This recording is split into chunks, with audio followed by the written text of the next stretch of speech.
Running. We are. Welcome into the High Noon Report. I'm Pugs Moran. I do this every Monday through Friday, noon till, well, whenever the news runs out. That's what we say around here. Come on in. Join in. We got the chat room that's open for business. Grab your beanbag chair. Foam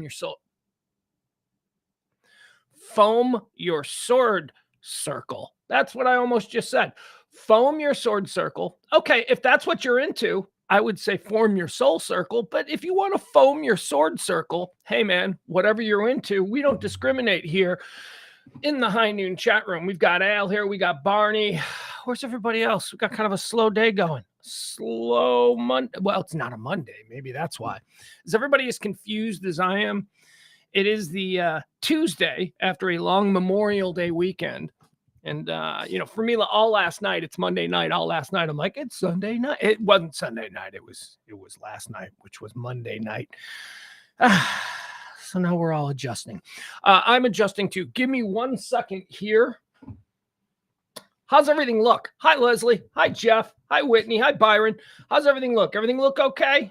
I don't know. I'm getting used to things. Things are different. Also, a warning, I may at some point here in the next couple of hours of just extemporaneous hot takes on current events and whatnot. At some point here in the next 2 hours, I may have to go to the bathroom. Normally I don't. Normally we just do it. We go boom, boom, boom, boom, beginning to end. But at my age, I got a feeling and it can come on quickly. So I may have to go to the bathroom, but I just went like 5 minutes ago. So it's like, okay, did I get it all? That's what's going through my mind right now. I'm filling time here. If you haven't noticed, I'm trying to get all the computer stuff up, because that's what we do here. All right, what do we do here? Well, what we do is we like to run down all of the hot topics, current events, headlines, whatever it is that's happening in the world. We give it to you here each and every Monday through Friday at noon. We don't go into divisive politics. I don't give a crap how you voted. I don't play the red and the blue game. That's idiotic, okay? Whatever. There's a whole bunch of stuff floating around out there that ain't nobody talking about. Why? Because it's neither red nor blue. But these are things I contend that we can hate each other over just as healthily or unhealthily, just as heartily or unheartily. It doesn't matter. There are other things that we can, there are plenty of stuff to be divided over. So I'm going to get to the stuff that, isn't front and center. That's what we do here. Sometimes politics creeps in. Sometimes it's unavoidable. We talk, in all seriousness, we talk about the world. We talk about all the other things. How do we do it? Well, we give it to you in a couple of different stages. The first stage we go through, we call it a little thing, erstwhile on this day, kind of like previously on, like when you're watching a TV show. So we take today's date, which is the 30th of May. We go back in history. We just account for all of the events that have shaped this day throughout history. After we do that, erstwhile on this day. After we do that, then we go into the birthdays. Then we talk about people who were born on this day. And we take a look. What did they do? What did they accomplish? Why are we talking about them these many years later? After that, we go into our mornings and we play a game I like to call, These Are the People Who Died. These are the people who died. Do we care? That's where we take into account a man's life and we decide, yeah, they died. But you know what? Everybody dies. Everybody dies. Does this person warrant any extra love or admiration? Nah, well, we figure that out. So after we do erstwhile on this day, after we do the birthdays, and then after we do the deaths, then we move on to the trends, the topics, whatever it is that people are talking about. Okay. So we understand this whole process takes typically about 2 hours, although we have been known to go longer and we've been known to come up a little short. But today, I think I can promise you a good solid 2 hours. Also, I want to throw out a high and hearty thank you to our sponsors for this month, our good friends out there at Sacred Holes. I almost just said Sacred Holes. Well, that's not good for the ad. That's not good for them. I'll tell you what, a lot of the good stuff that they have there at Sacred Oils is grown from Sacred Holes. That's right. Look how I saved it. That's what a pro does. Pro does shit like that.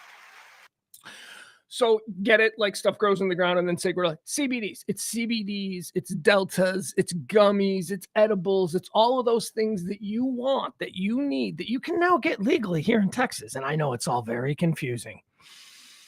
I don't even know how to phrase. Look, it's such a weird situation here in Texas because, I use Delta 8 vapes. I walk into a store and I legally, in Texas, I walk into Sacred Oils at 13740 Midway Road and I buy a vape, and it's a CBD legal hemp vape. And it does exactly what I would want a vape to do. I mean, I don't understand where the line is between what's legal and what's illegal. Anyway, if you're interested in any of this kind of stuff, the experts there at Sacred Oils, they can walk you through it. They can explain everything. They can tell you what to expect. They can, and here's the thing. You order from Sacred Oils, 13740 Midway Road in Dallas, Pugs 20. That's what you say, Pugs 20, when they're about to ring you up. 20% off your bill, 20% off. So if you've been thinking about doing or trying or experimenting with all these new CBDs and stuff, cannabinoids and all these things that we hear advertised, please check out Sacred Oils because they helped us out. That's what they do. They help this show out, so we appreciate them.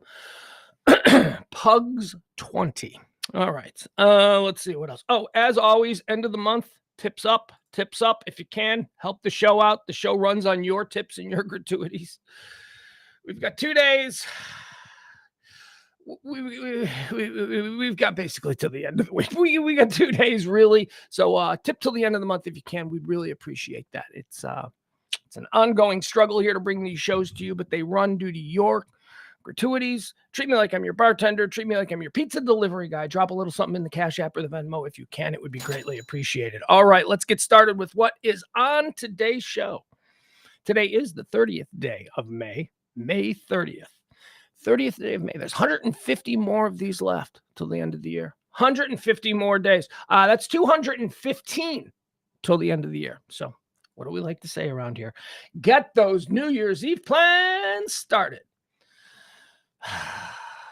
Here we go, folks. This is the segment that we like to call Erstwhile on this day. Erstwhile on this day. On this day in 1536, King Henry VIII of England marries Jane Seymour, a lady in waiting, to his first 2 wives. So what's a lady in waiting? A lady in waiting is like a handmaiden, I guess.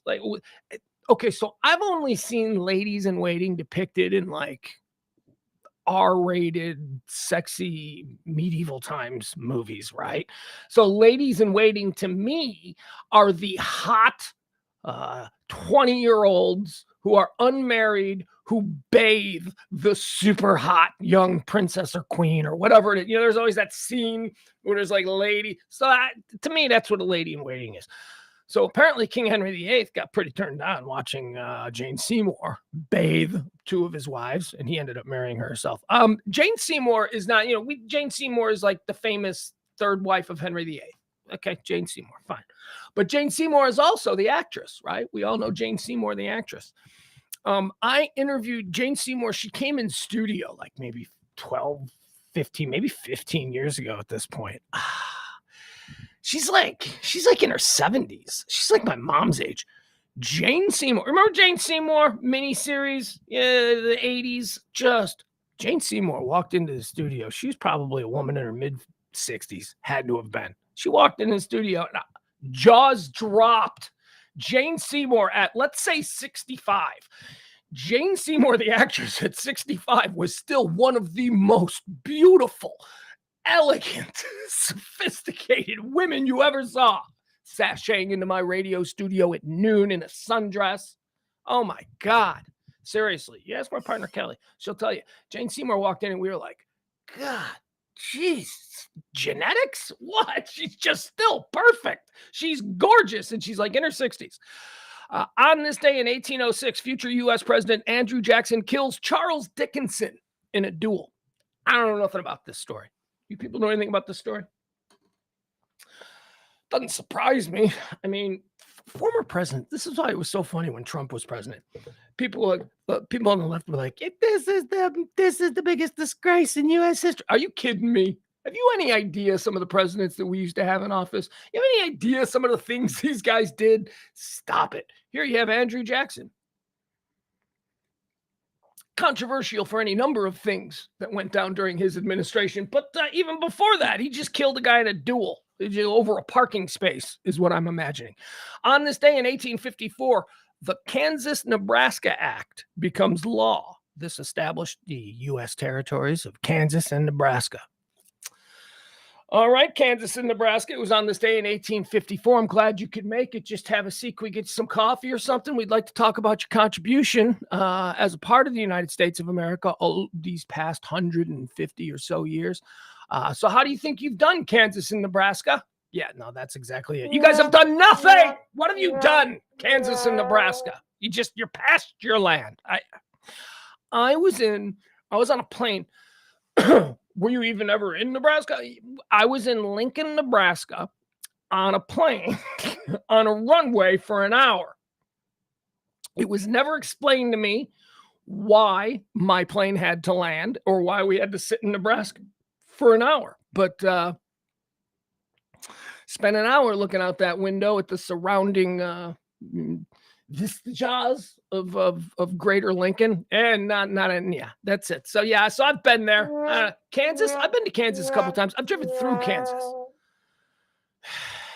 Anyway, what I'm saying is, on this day in 1854, Kansas and Nebraska were allowed into our beautiful nation as a territory. We would eventually make them states, but I can't really speak to any of the great accomplishments. On this day in 1883 in New York City, a stampede on the recently opened Brooklyn Bridge killed 12 people. 12 people died in a stampede. Got to outlaw boots. I don't know. Okay, that was stupid. That was dumb. That was needlessly provocative, and it made absolutely no sense. On this day in 1911 at the Indianapolis Motor Speedway, the first Indianapolis 500 ends with Ray Haroon in his Marmon Wasp becoming the first winner of the 500-mile auto race. Indy 500 was this past weekend. It was exciting. It was really exciting. I mean, I saw the viral clip, and that's pretty much how I ingest the Indy 500 now. I used to watch the Indy 500 every year.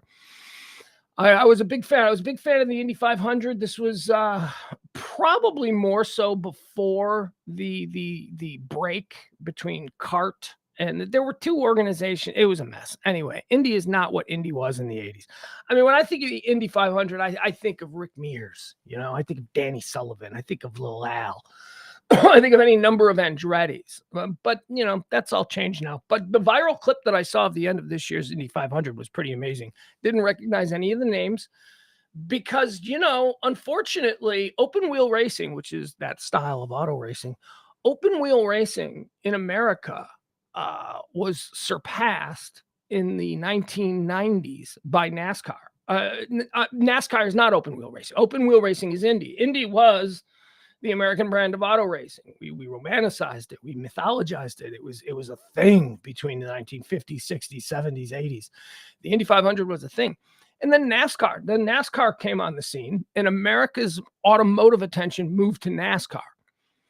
And then Indy struggled along, and they went through their breakup with CART, and then there was the IRL series, and then there was the CART series, and there were two competing series, and nobody really knew who the champion. This went on for a number of years. And then Indy started to get their shit together, and they started to kind of put some money behind, all right, let's retake the throne as America's preferred version of auto racing.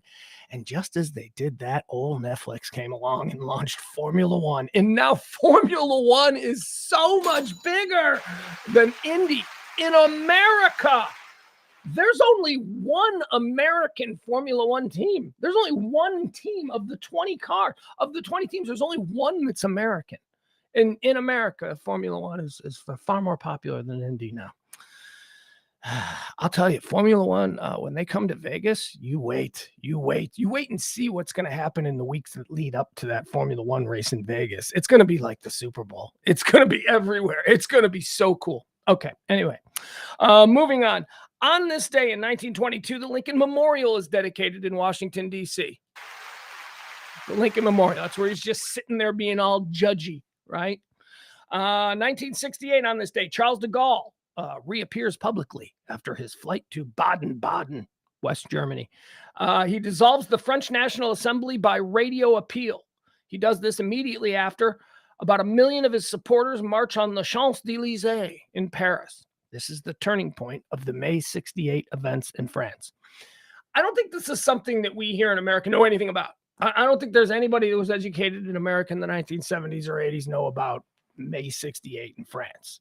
That was, we're all about, 68, the summer love and Kent State. We had our whole thing. But man, France went through some shit in May of 1968. They had a nationwide general strike, which means nobody went to work. They had a complete shutdown of the entire economy. Then the college students took over all the campuses. Then there were street fights. I mean, we don't know anything about this. The government, Charles de Gaulle, had to leave the country and go to West Germany in order to get everything together. And then he fired the parliament. It was crazy. But yeah, it was a big event in the history of France. Not the sort of thing that we really educate ourselves on. Global. It was a very, very big global moment, because what happened in May of 1968 in France, Paris specifically, is believed to have been the epicenter for all the years of anti-war protests and all of the uprisings that we saw all over the globe. So when you think about that stuff in the 60s, and you hear the Crosby, Stills and Nash music and American students marching in the street, remember that most of that came from what was done in France in 1968, May of 68. It was on this day that all ended. On this day in 1989, Tiananmen Square, another big protest.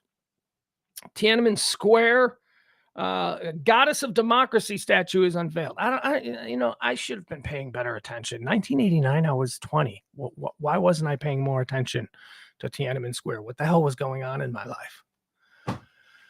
It's a lot of like Guns N' Roses, probably. I have no idea. Anyway, I don't remember Tiananmen Square the way I should. I just remember, obviously, the guy standing in front of the tank, but I don't know when that took place. Apparently, Tiananmen Square unfolded over the course of a number of weeks.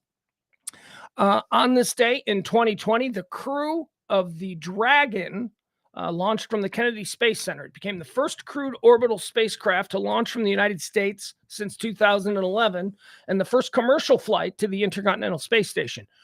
Was this the Tesla? Was this the one that they launched with the Tesla on top? I don't know.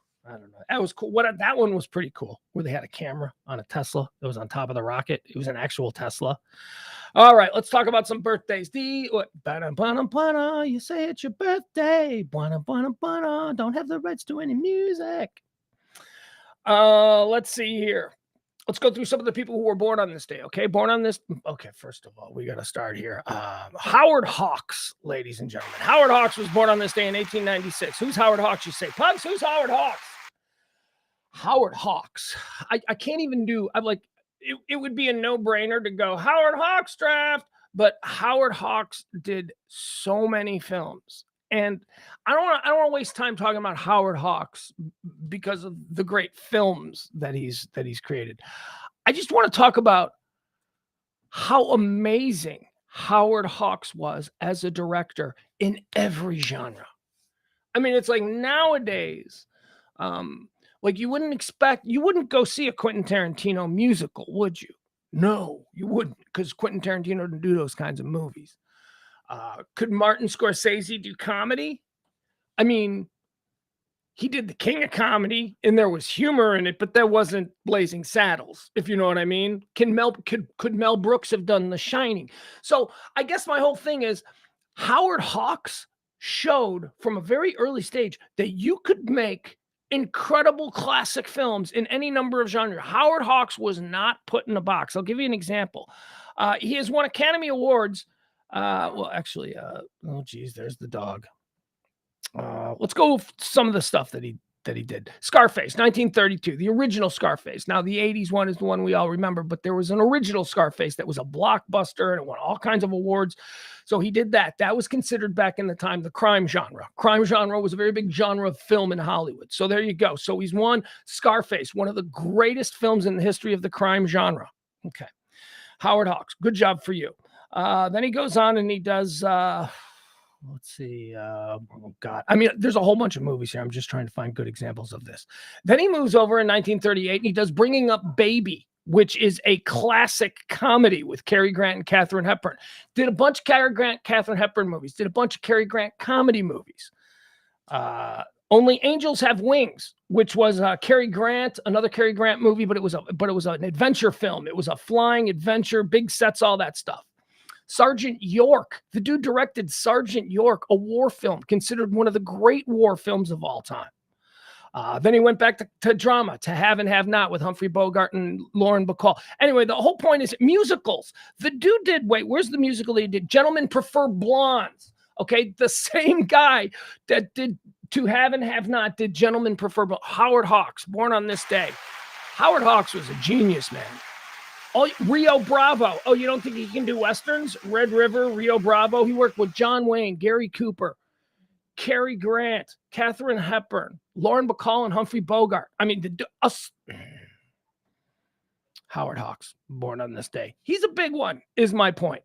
Born on This Day in 1899, Irving Thalberg. Irving Thalberg, another one of these old-timey Hollywood guys. The dog is barking. Yeah, I'll let the dog in. I thought I was going to have to get up and go to the bathroom, but it turns out I got to let the dog in. She wants to sit in her chair. And then we'll all get a look at her sitting in her chair, and it'll be adorable. All right, I'm coming. Hold on, girl.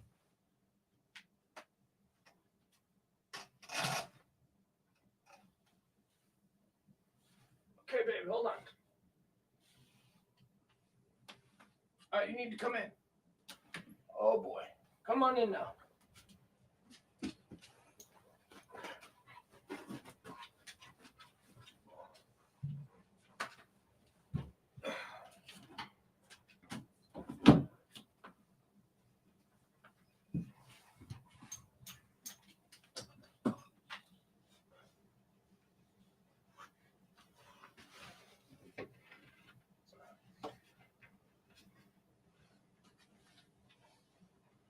All right, get in your chair.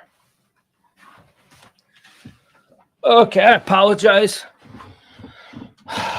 She knocked over a whole bunch of, just sit in your chair. Oh, God, really? Okay, all right, well, she's got to be comfortable. Because you're stuck in here now, right? You know you're stuck in here. She doesn't get to go anywhere now for the next hour and a half.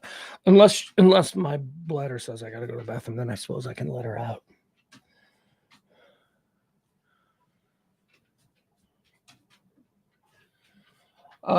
Adam Reyna asks about Damien Chazelle. Yes, he's a great young actor. He's with all due respect to him, he is not Howard Hawks yet. But yeah, okay. So he did a musical, La La Land. I love that. Babylon. Did not like Babylon. Did he do Babylon too? I thought Babylon. You know what? I should probably give Babylon another shot because I only got like through 20 minutes of it, and I was watching it with my 14-year-old. And if the mood isn't right, my 14-year-old was like, this is stupid. Like, he didn't want to watch it. So maybe I need to give Babylon another shot. But I loved La La Land. I thought La La Land was great. We can agree on that one. Oh, wait. Why is my Pup Life thing streaming? I don't want that to stream. Here.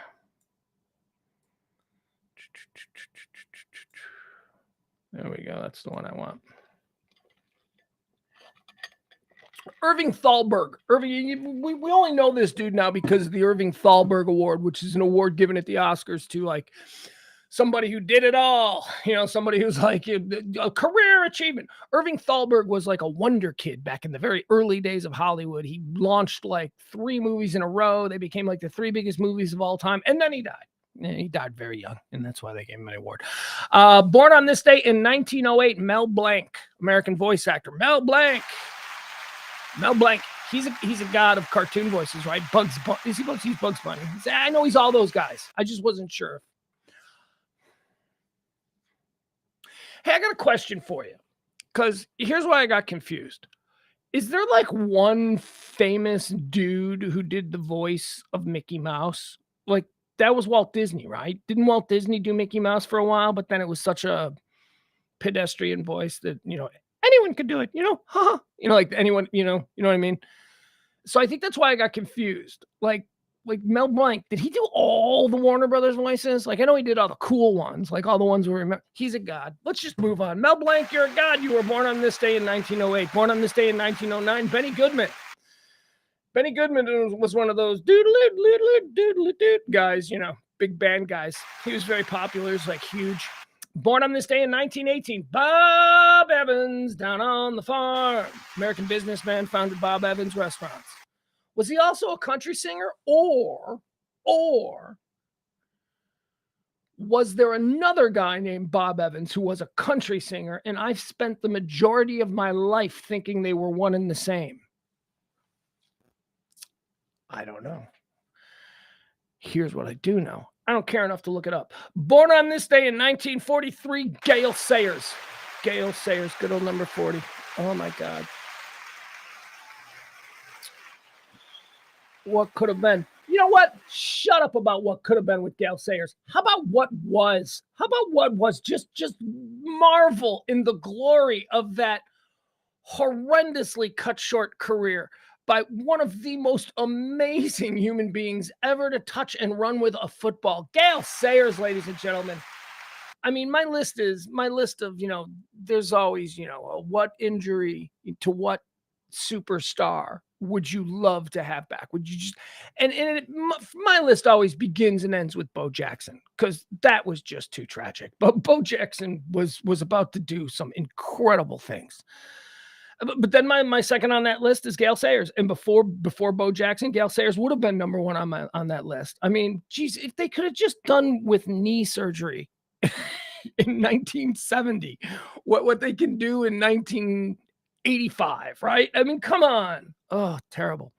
The other big one for me is, of course, Derrick Rose. Seeing Derrick Rose go down a year after winning the MVP. Oh my God. Was he the youngest MVP? I don't know. Oh God, poor Derrick Rose. But God, yeah, Derrick Rose, I want you back. I want you back in a Bulls uniform, kiddo. I want you back. I know you're 6-man, whatever. You're still fantastic. You still got game. You're still better than half the people out there. It's just your body. Your body doesn't allow you to be better. But man, all right. Happy birthday, Gale Sayers. I proudly wear your number 40. That is the Bears jersey. I have 3 Bears jerseys. And my Bears jersey, my number 40, Gale Sayers, is the one that I wear that I get the most compliments on. I get the most, yeah, all right, very cool, great jersey. Yeah, I know, because it's Gale freaking Sayers. Born on this day in 1953, Colm Meaney. I love Colm Meaney. Although I have to be honest with you. I love Colm Meaney and I love Brendan Gleeson. And I don't really know the difference. I don't think they're like the same guy. I look at them like, are they the same guy? We need a big-hearted, lovable, but gruff Irish dad. Is Brendan Gleeson available? No, but Colm Meaney is. That'll do. That they kind of seem like the same guys. They seem they're like the dad. Like you want. They're the difficult dad. They're the tough dad, but they're the loving dad. Like they're good dad. Okay. Happy birthday, Colm Meaney. Born on this day in 1954, Jake the Snake Roberts, American wrestler. Well, that guy had a rough life, huh? You ever seen that documentary about him where he's living in motels, drinking a bottle of whiskey every night and trying to find food for snakes? Just not a good life. Not a good life for a guy that when I was a little kid, I thought was a superstar. Jake the Snake, born on this day in 1954. Born on this day in 1955, Topper Headon. Topper Headon, one of the great and most underrated drummers of all time. He, of course, the drummer in The Clash. Topper had his problems, and Topper was replaced. But Topper Headon, Clash original drummer. Born on this day in 1958. We're going to take a moment. Because I was going to do a draft, but here's the craziest thing about this individual. I'm going to throw a name out. You may not have heard this name in a while, but you'll know the name instantly, and you'll probably smile a little bit because of the connotations that come with this guy's name. But I had a conversation just last night with Dr. Schwartz, my buddy Schwartz. We were talking about succession. And Schwartz made a Ted McGinley joke. Ted McGinley. It is Ted McGinley's birthday. Schwartz made a Ted McGinley joke. It was very funny. And I said, wait a second. I go, hold on. Can we talk about Ted McGinley for a minute? So last night on the phone, I discussed with Dr. Schwartz, the guy whose birthday is today, just by happenstance. It's Ted McGinley's birthday. And Schwartz and I were both in agreement. And the agreement is Ted McGinley's awesome. Ted McGinley rocks. And here's the beginning of this. Ted McGinley is now in a show on Apple TV called Shrinking. And it's very good. It's Harrison Ford and Jason Segel. They're the stars. Harrison Ford, Jason Segel, Jessica Williams from The Daily Show. She's also in. She's very funny. Kate from the Drew Carey show. Do you remember Drew Carey's girlfriend, not girlfriend, best friend, grew up with her? Are they getting together? Remember that chick? Okay. So she's in it too. And she's married to Ted McGinley in Shrinking. And in Shrinking, Ted McGinley plays a husband. His wife's very overbearing. His wife's very much. His wife's very kind of a Karen, but she wouldn't be horrified to be called a Karen because she thinks she's anything but a Karen. Anyway, Ted McGinley plays a character named Derek, who has basically he's the world's greatest guy. Like everybody loves him, and his wife is a little bit much, and he knows that his wife is a little bit much, and he loves his wife anyway. And he just does whatever it takes to get through the day. And he's just happy. He's handsome. He's successful. And he's married to a woman who's a little bit much. He is fantastic. So here, actually, I wanted to show you some examples of what Ted McGinley is doing today. And why do I want to do that? Because Ted McGinley gets laughed at a lot. Ted McGinley is a punchline. Ted McGinley is the guy that, oh my God, you want your television show to fail? Just add Ted McGinley, because Ted McGinley has probably been on more canceled TV shows than anyone else in the history of TV. He's become a punchline, and it's unfair because I don't believe that Ted McGinley has been the reason for any of the failures that he has been associated with. It's just that he's so good, funny, or whatever in all of these that he stands out. So we remember all the times that we thought Ted McGinley was going to have a tit show, and he didn't. So here. Let me just show you some examples of what he's doing now. Here we go. All right. He plays Derek. And I'm so happy to do this. Okay, here's a Derek. Oh, here's a 10-minute Derek compilation. Let's just watch all this, but let's watch a little bit of it. All right, so this is what the birthday boy, Ted McGinley, who I believe is unfairly maligned as the kiss of death for any TV show. This is what he's doing now, and he's hysterical in this show.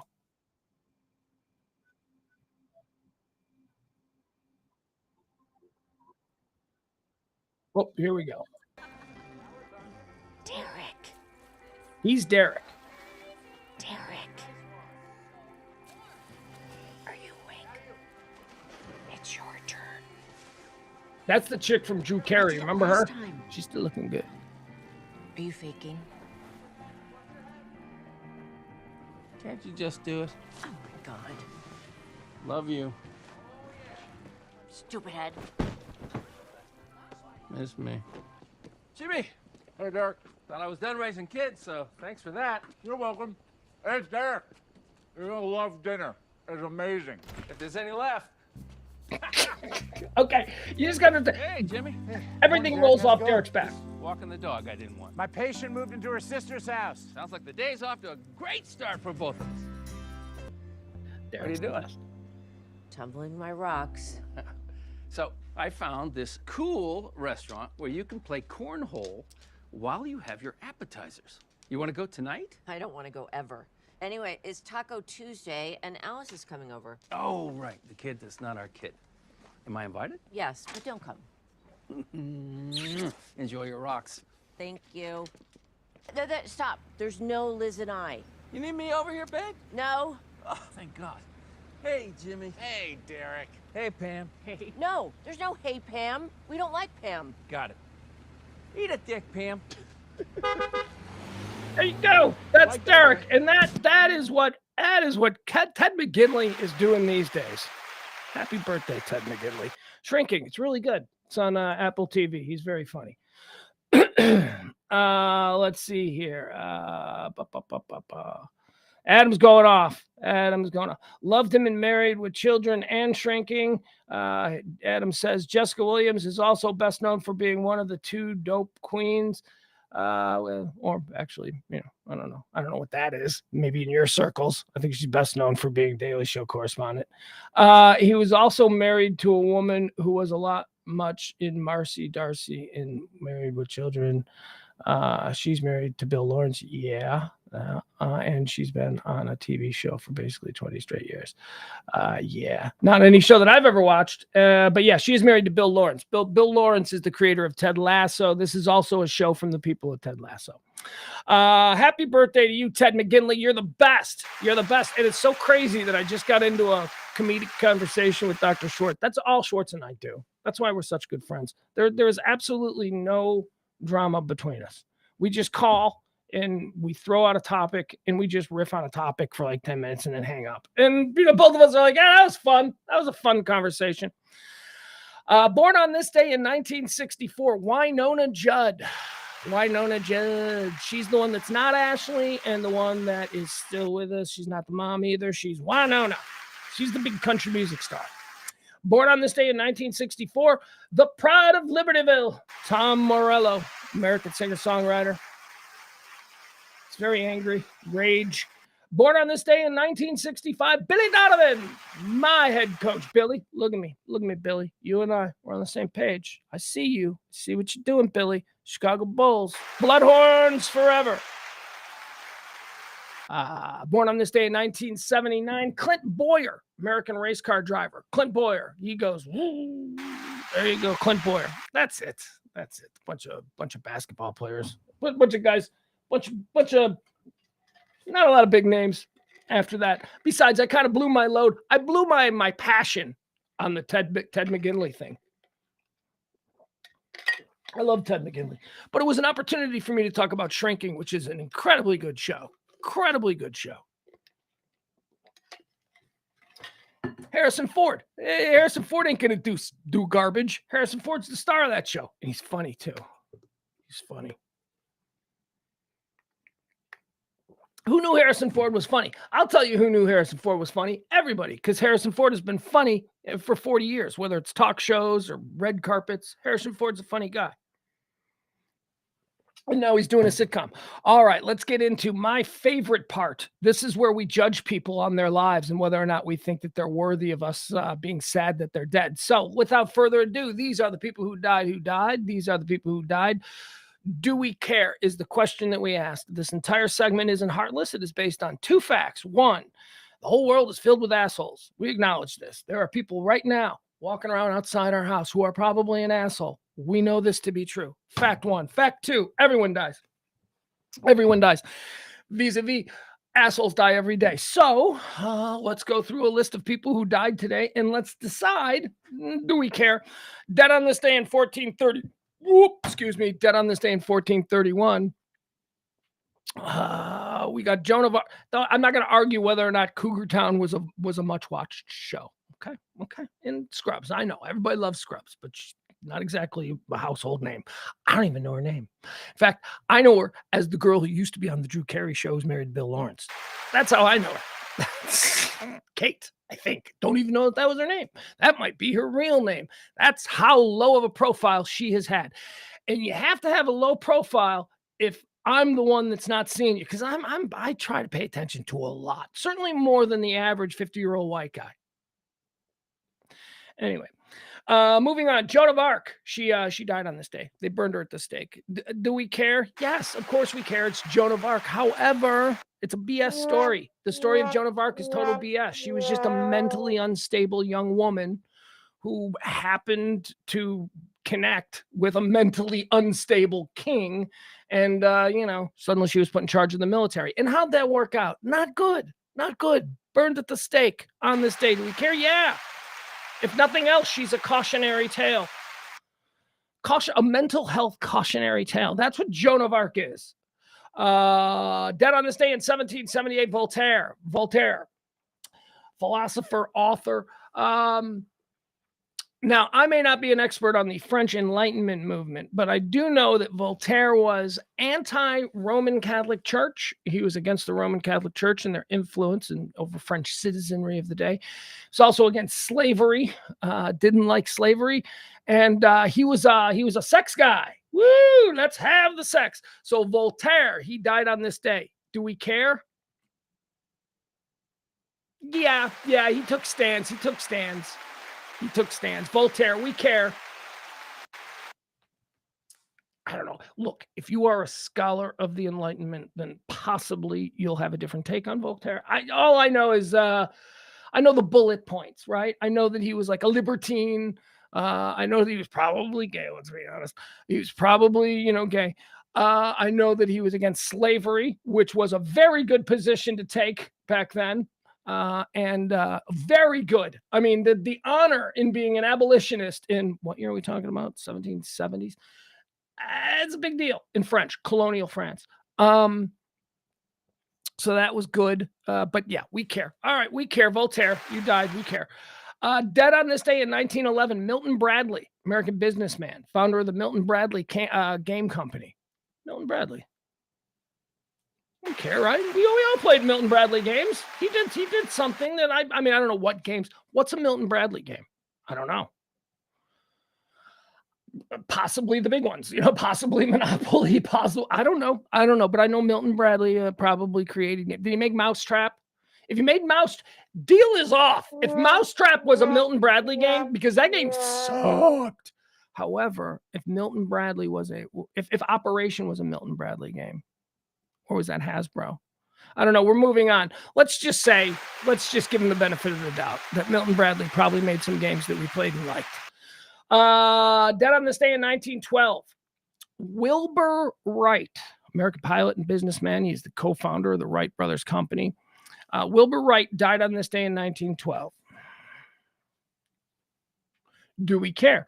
As I understand it, the airplane was going to be invented. I don't want to take anything against the Wright brothers, but there were a bunch of people that were, tinkering around.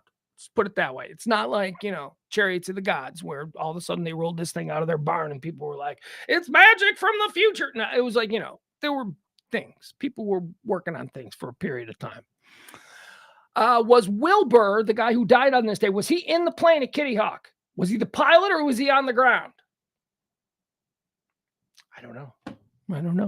If he was the pilot, then we care. If he's not, we're not. Again, I hate to bust balloons here, but somebody else was going to invent it. That's fine. You didn't even distinguish yourself from your brother. Now, the Wright brothers, do we care about the Wright brothers? Yes. Do we care about you individually? I don't know. Not unless we can get a solid answer to who was piloting the plane that first time. Dead on this day in 1967, Claude Rains. Claude Rains, he was an actor. Claude Rains was the Wolfman, and I remember the Wolfman as a little kid. He scared the sheesh out of me. I like the Wolfman. The Wolfman was great. Claude Rains, we care because you're the Wolfman. Let's see, what else do we have here? Perry Ellis, American fashion designer, founded his own eponymous label brand. Perry Ellis, probably a D-bag. Yeah, we don't care. Dead on this day in 2016, Tom Lysiak. Tom Lysiak, Polish-Canadian ice hockey player. Now, I didn't know that Tom Lysiak died, and I only mentioned him because when I was little, I had a Tom Lysiak signed stick. That's right. I don't remember him signing it. I don't have that moment as a little kid where but I remember the stick. It said Tom Lysiak on it. And it wasn't like you went to the store and you bought a Tom Lysiak stick. I don't know the story. That's a great mystery of my childhood. I don't know how that Tom, I never met I don't think I met maybe I did and I didn't realize it. I don't know. Anyway, Tom Lysiak died on this day in 2016. Do we care? Yeah, I had a Tom Lysiak stick. Absolutely, we care. All right, that does it. Those were the people who died. Those were the people who died. Did we care? Sometimes. Some of them we did. Some of them we didn't. Sometimes we're a tough crowd.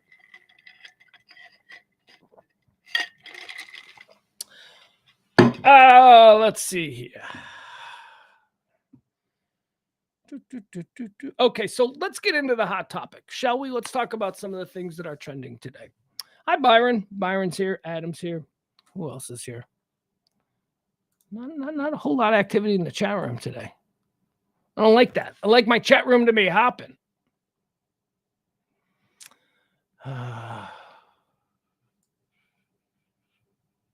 Hey.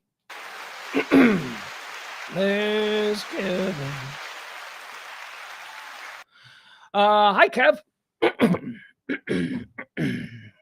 my son, wait, what time? What time? I'm very excited. I'm very excited today. It's a good day today. It's a good day today. You know why it's a good day today? I'll tell you why it's a good day today. It's a good day today because my son is going to baseball camp at 3:00. Baseball camp.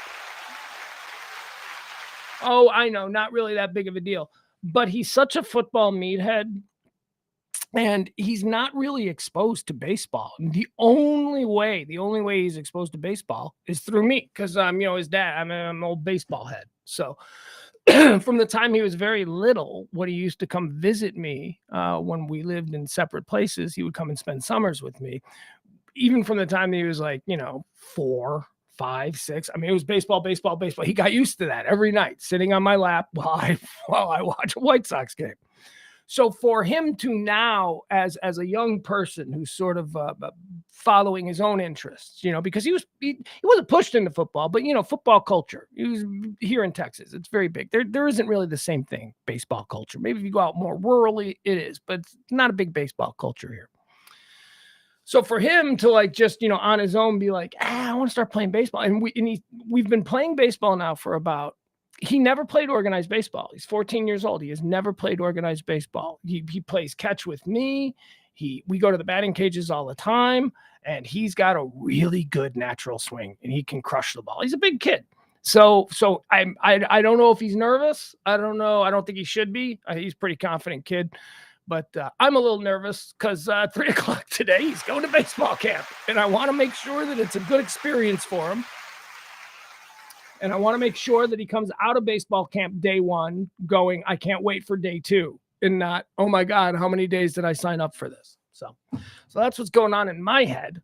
Other than that, it was a good weekend. You know why it was a good weekend? It was a good Memorial Day weekend. It was a great Memorial Day weekend. What did you guys do? Here's what I did. I ended up not doing anything. And I've been having a little bit of the blahs. And as some of you know, then I battle the blahs. And this weekend was just fantastic for me. I was supposed to be doing stuff with my buddy Brandon, and then we never coordinated on that. And then there were offers to go out to the boat, because the boat's always a fantastic option that I don't like to pass up. But I didn't do that. I just stayed home all weekend. I stayed home. I tinkered around in the studio here. It was awesome. It was awesome. Here's the grossest part. Between Friday, oh, you guys are going to hate me. This is how bad it was. But look, I talk about my depression all the time, and this is just something that happens, okay? I didn't take a shower between Friday morning and this morning at like 9:30. All right, I'm not proud of it. I'm not proud of it, but it's kind of just, I needed this weekend. I absolutely needed this weekend to have the eye of the tiger to go into this last week of the month, which is always very, very frightening. Let's get into the hot topics, the current events, the trends, and all of those good things that are happening. We do this every day from noon to 2. We've gotten through the erstwhile on this day. We've celebrated the birthdays, and we've talked about who passed away and whether or not we care. So now it's time to get into all of the hot topics. I ask the chat room, as I do every day at this time, am I missing anything in the last hour? Did something big happen? Something big is happening. I know April's one of my girls. April is a producer in the chat room. She always lets me know if something big has happened. So I've gotten no alerts. So let's go with here. You guys, I'm wondering, should I start the show with the trends and the headlines and finish the show with the other things? Because I always worry about it, being stale. We're like an hour in. And it's like I'm still leading off with Moscow, right? All right, let's get started. Moscow is trending. That's right. Moscow is trending. Moscow's under attack from drones. That's right. This is something that they didn't anticipate. But as we've been learning now for over a year, the war ain't going at all how Putin and the Russians anticipated it to go. And now Moscow, remember a couple of weeks back, the Kremlin itself was attacked by a drone. And I, at the time, said that the Ukrainian military said, we didn't do that. And I, at the time, said, no, this is coming from inside Russia. This is coming from, these are insurgent people inside Russia. There's no way that you could fly a drone across the vast openness of the Soviet Union and not have it get taken, Russia, and not have it get taken down. I mean, it's not going to get that close to the Kremlin. That had to have come from like blocks away. There's no way. Well, I might have been wrong about that because the Moscow metropolitan area has been getting pummeled by Putin has been blitzed, it says here. Kamikaze drones strike in earshot of palace as mushroom clouds fill the sky in worst attack on Moscow since World War II. Now, this is really a big thing because nobody anticipated that, one, Ukraine was going to survive the first month of this war. And now we're well over a year. But certainly, even after the initial onslaught was repelled by the Ukrainian forces, nobody thought that the Ukrainian army was ever going to be in any position to start dropping bombs on the Kremlin. But holy cow. Moscow was blitzed by a swarm of drones in a rare attack on the Russian capital after Ukraine vowed to respond to a barrage of unprecedented missile attacks in recent days. So now this is Ukraine doing it. Ukraine is saying they're doing it. Let's see. Well, this is what happens when you read The Sun. You get 100 pages of pictures because, people who read The Sun like pictures. Dozens of kamikaze drones appeared to target wealthy suburbs of Moscow, where Putin's oligarch cronies have luxury retreats. See, that's what they're doing, making it uncomfortable for the people who allow Putin to remain in power and unchecked. These are the oligarchs. This is the money class. So now what are we doing? Sending drones in and we're blowing up their pool parties. I don't think they celebrate I don't think they celebrate American Memorial Day over in Russia, but it was a weekend, and I'm sure, I don't know, what's the weather like in Russia now? They're in our hemisphere, right? Summer there. Several drones were shot down over the plush district of Rublyova and caused damage and injuries as the Ukraine war appeared to be coming to Putin's own backyard. Footage appeared to show one of the drones exploding in a huge mushroom cloud over Usovo village, close to Putin's estate. According to Pravda, a drone was downed in the village of Radzadny, just 6 miles from the Russian leader's luxury palace. A local resident said, quote, it would be an earshot. Putin would be an earshot of those explosions. Journalist Farida Rustamanova, God, I love Russian names. I love pronouncing Russian names. Farida Rustamova. Farida Rustamova said the drone was shot down just a 10-minute drive from the president's residence in Usovo. Let's see here. This is a part of an area where state-owned cottages and private houses of officials and businessmen are located, she said. So a targeted assault, not on military things, because this day and age, who knows where the military stuff is? They're going after the people who can put the screws to Putin. That's very interesting. It's very interesting in and of itself that the Ukrainian military has the resources or the capability at this point in the war, after battling the mighty Russian army for almost a year and a half, that they have the resources, capabilities, will to now take it to Moscow, but they seem to be doing it. Wow. They start blowing up things in Moscow. I mean, they start blowing up bus stations, rush hour. People of Russia who are already, this is not good. Putin did not expect this. Also trending, Hollywood, Florida is trending. Not the good Hollywood. In fact, the bad Hollywood. Actually, I don't know. I've never been to Hollywood, Florida. It just seems very sketchy. It seems Hollywood, Florida to me seems like an entire place that's going, do you like Orlando? And we're like, yeah, we love Orlando. Well, this is kind of Kirkland, Orlando. Kirkland, those off-brand things. This is Kirkland, Orlando. That's sort of what Hollywood, Florida reminds me of. Well, there was a big shooting there. Big shooting over the weekend. Of course there was, because that's what happens. And a whole bunch of idiots. I don't know what the story is here. Shooting near beach in Hollywood injures 9, including 3 children. I think that this is not what, remember, I put these shootings in boxes. I've got the box with just the crazy person who wants to randomly kill as many strangers as possible because I don't like my life. There's that guy, hate that guy. Then there's the guy that shows up to the party looking for the guy he's got beef with, and he kills a bunch of innocent people, right? But it wasn't random, and it wasn't, it's not that. So that's a different box. This one seems to be more like, gang stuff. Like, we're going to have that. Did you see the big gang shootout, the big motorcycle shootout that happened in New Mexico on Saturday?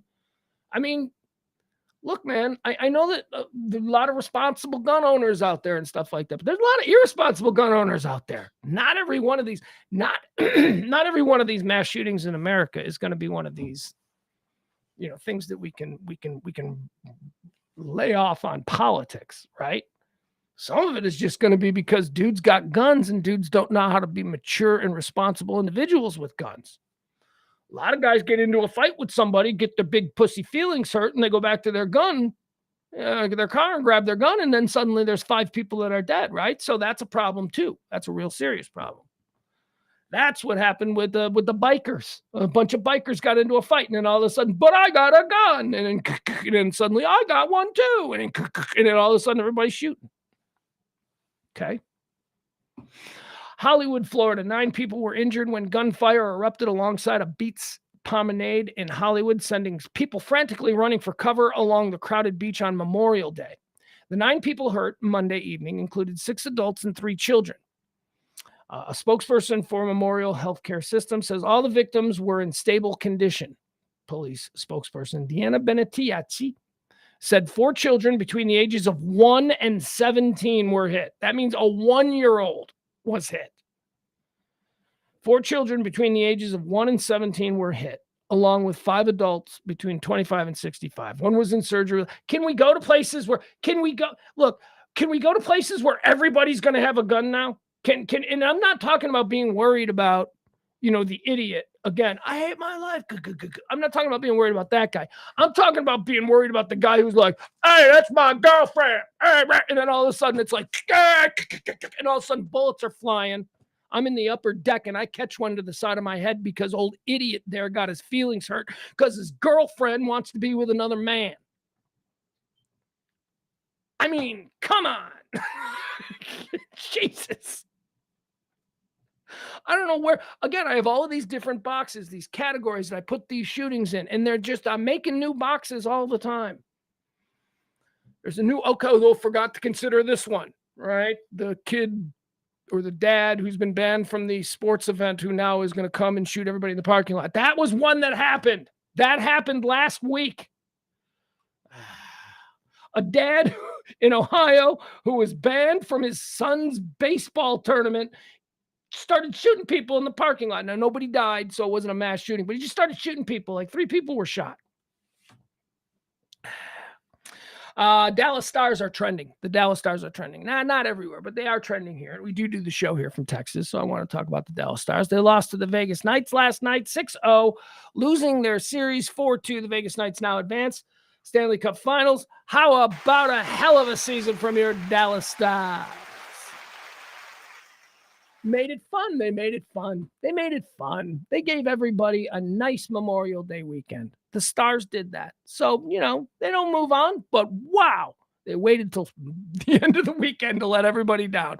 Thank you, Dallas Stars. We'll get them next year. Or not. I don't know. I'm not really that big a hockey fan. Let's see. What else do we have here? Oh, we've got this story here. I see this. You see the story about the Marines that got beat up in California? Here, let's watch this. Let's see. We'll get rid of that Derek thing. So there's video of this. Some Marines were in, what beach is this? Somewhere. There we go.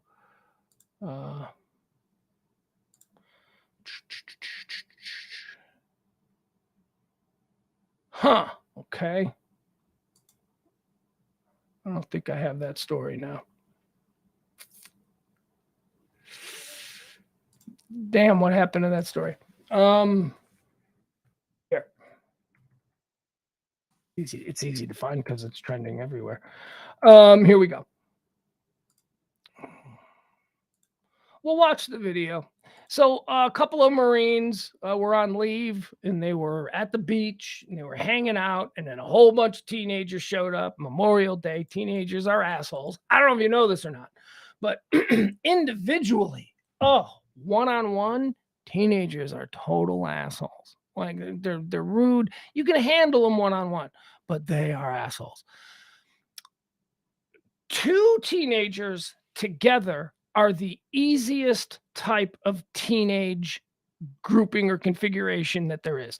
Two teenagers together, neither of them has any confidence. They're both waiting for the other one to do something. And if you can be the dominant, hey, you don't do that. If you be that guy, then they'll both fall in line because they're both ultimately pussies. It's when you start to add even more, where there starts to be a peanut gallery, where we're like 5 teenagers. 5 teenagers is bad. So I can only imagine 40. Here's 40 teenagers on Memorial Day weekend showing up at the beach, lighting off fireworks, doing all kinds of things. And what happened? Okay, so I'm going to tell you what happened. The Marines were like, hey, Marines were probably drunk. Okay, let's be honest. These are Marines. Hey, shut up. And they started doing that. And there was like jawing back and forth.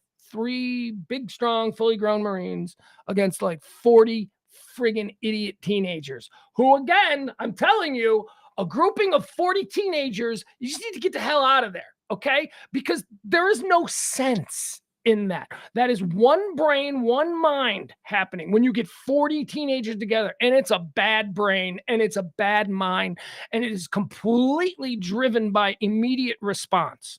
So if there's a line that can be said that will be insulting, but someone will laugh, that's funny, I've just been involved. All I'm telling you is a group of 40 teenagers together is a problem for anyone. You better have more than 3 Marines. And in this case, it was not good. We told them we were Marines, but they kept going. One of 3 servicemen brutally beaten by baying mob of 40 teens on Memorial Day weekend says debris from fireworks had struck them in the face. Okay, so let's see if we can watch this video. I'll find one of these videos here, because I will tell you this. It is terrible. And these children, they should arrest as many as possible.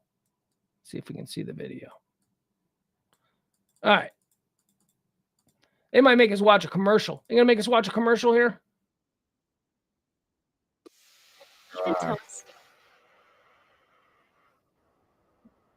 All right. So let's take a look at this. Here's the video. This is at least when it all kind of starts. So these Marines look to be leaving. They look to be leaving, which is the advice that I would give with 40 teenagers, because teenagers suck. Don't forget. All right, here you go.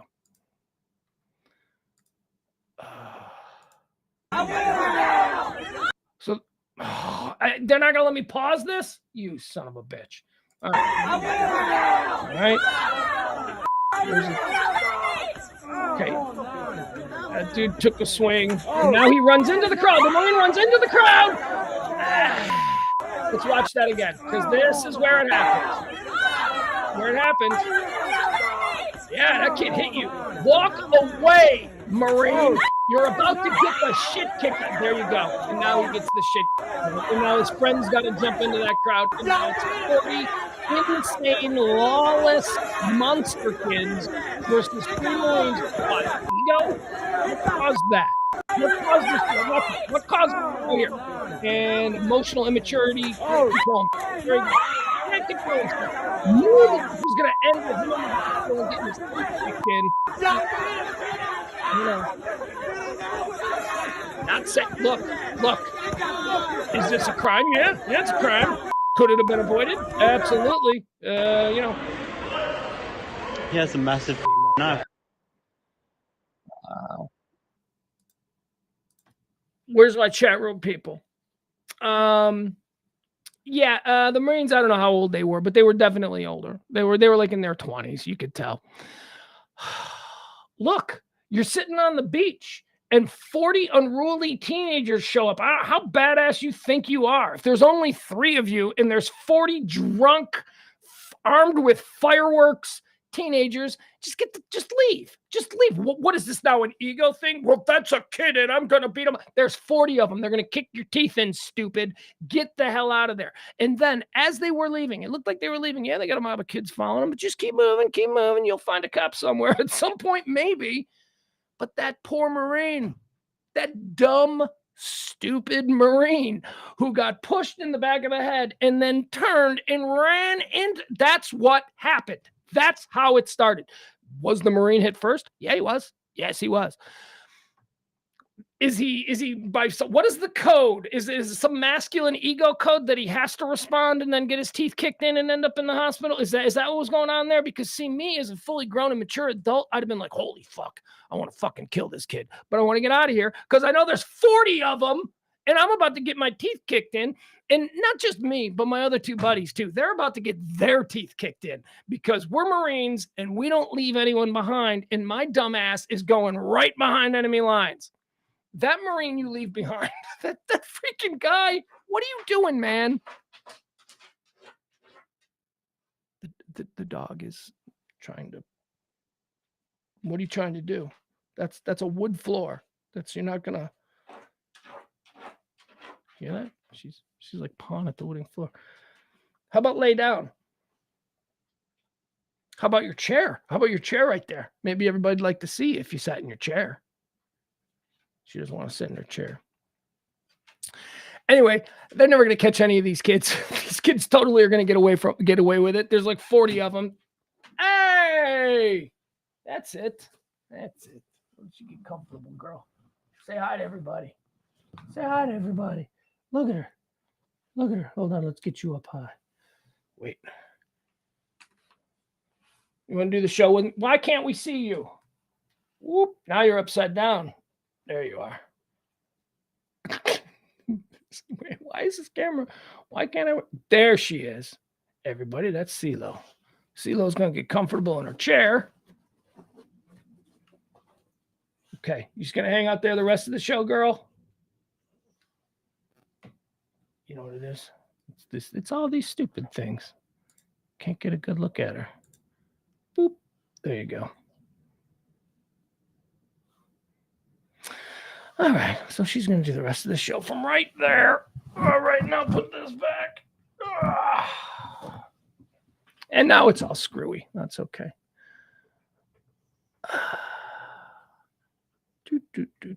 There we go. All right. Continuing on. Now we've got some fights in Vegas. You want to watch some fights in Vegas? I do. Vegas is a madhouse, boy. I'll tell you, there used to be a glamour. There used to be a sophistication with Vegas. Long before I was ever going to Vegas. Around the time I started going to Vegas is when it turned into like, backwards baseball cap guys. Which is like, what happened to like going Ocean's 11, man? Those guys, they go out in Vegas, they're wearing tuxedos, they look good. How about Rain Man? Remember Rain Man in the 80s when they were in Vegas? There was a glamour to it. Now it's canned beer and backwards baseball caps, right? And dudes in tank tops walking the street. Las Vegas looks like a war zone. Apparently over the weekend, we got some good videos of some fights going on in Las Vegas. Let's watch this one. What is this one? Fremont Street.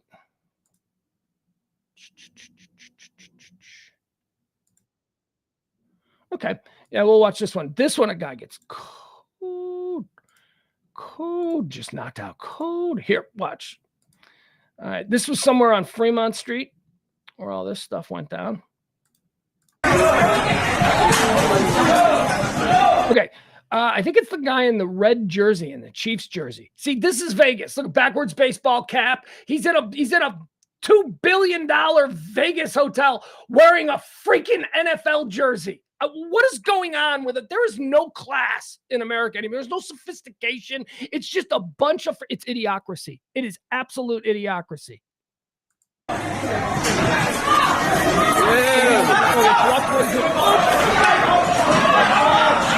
look at this dude. Dude, you don't mess with that dude. All right, so at this point, red jersey is getting in big dude's face. I don't get this. See, maybe I just have a larger and better developed self-preservation gene. I don't care how drunk I am. I'm not going up to a guy that looks like a pirate from the 18th century and getting in his face, especially when I got to look up to see if this guy is massive and he just with one punch knocks this guy out. Here it comes. All right, the windup is coming.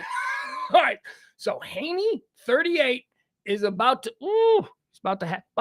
go through some things. All right, so the windup is coming. Now look at the big dude. He looks like the tech Viking. Remember that guy? Look at him. This dude, look, you don't walk up. This guy's gonna punch you. This guy is gonna punch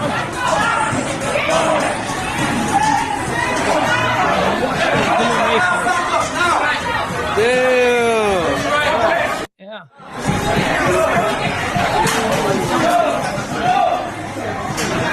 All right, so there's that one. That's one fight. We got better fights, though. We got more fights to watch out of Vegas this weekend. What's this one? This is more from Fremont Street. All right, here we go. All right, this appears to be people being kicked out of some place. And they are now challenging the security guards. And they got the gigantic. What is this? A CVS? Where the hell are they? Seriously, this is Vegas?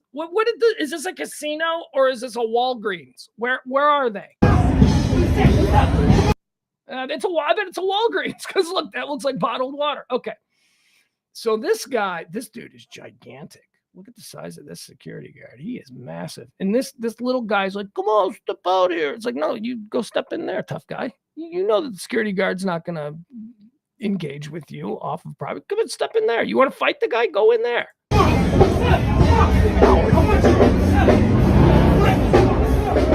Oh, they're so brave because they know about the insurance laws.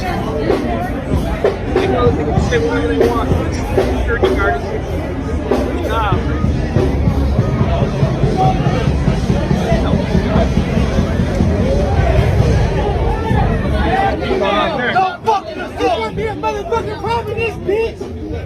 Okay, this person is wearing a jacket that says arcade security.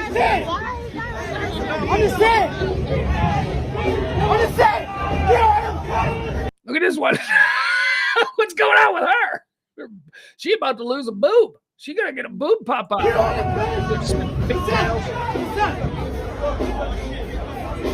When you guys are getting dressed in the hotel room, you're not even anticipating this.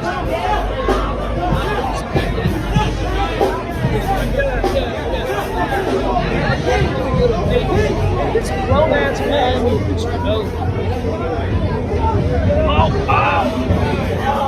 Come outside! Come outside! Woman. Oh, he barely just doing something. Well, I hope he can spin on him. Come outside! Come outside. Come outside and whip your ass. Oh, no, here comes the real cop. Yeah. Oh, look at him running now. The real cops are breaking them on his sideline. Get away. Oh, shit. Oh, they got this one. This guy.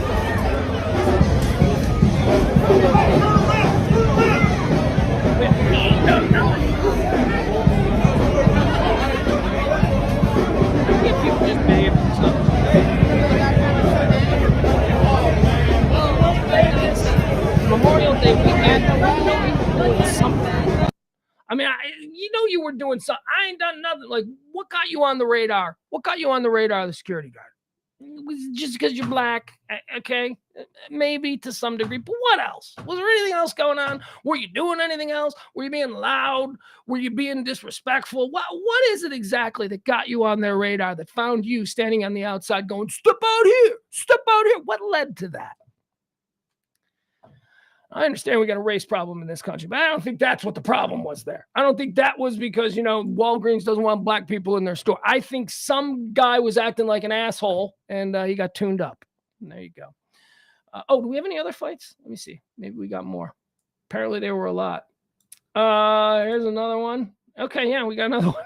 This is a whole collection of fights that we're seeing this weekend in Las Vegas. Yep, here we go.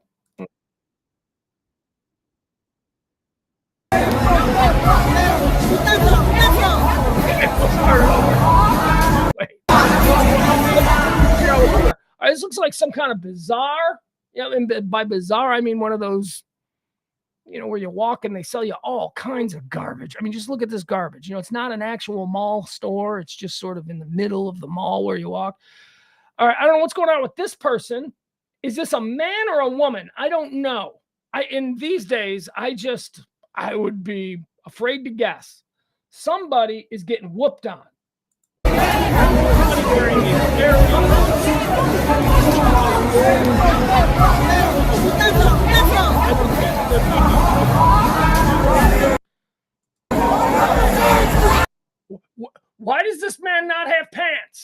What? Why is this guy out here now in a thong? What is going on?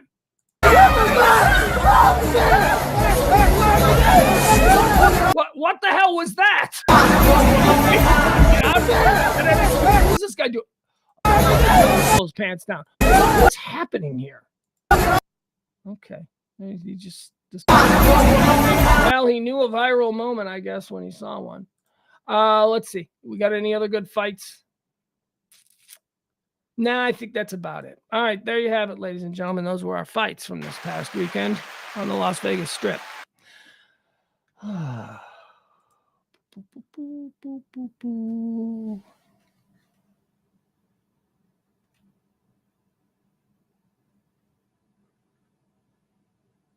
Byron knows. Byron says it's a rookie move to walk the streets of Vegas. Door-to-door car service is the only way.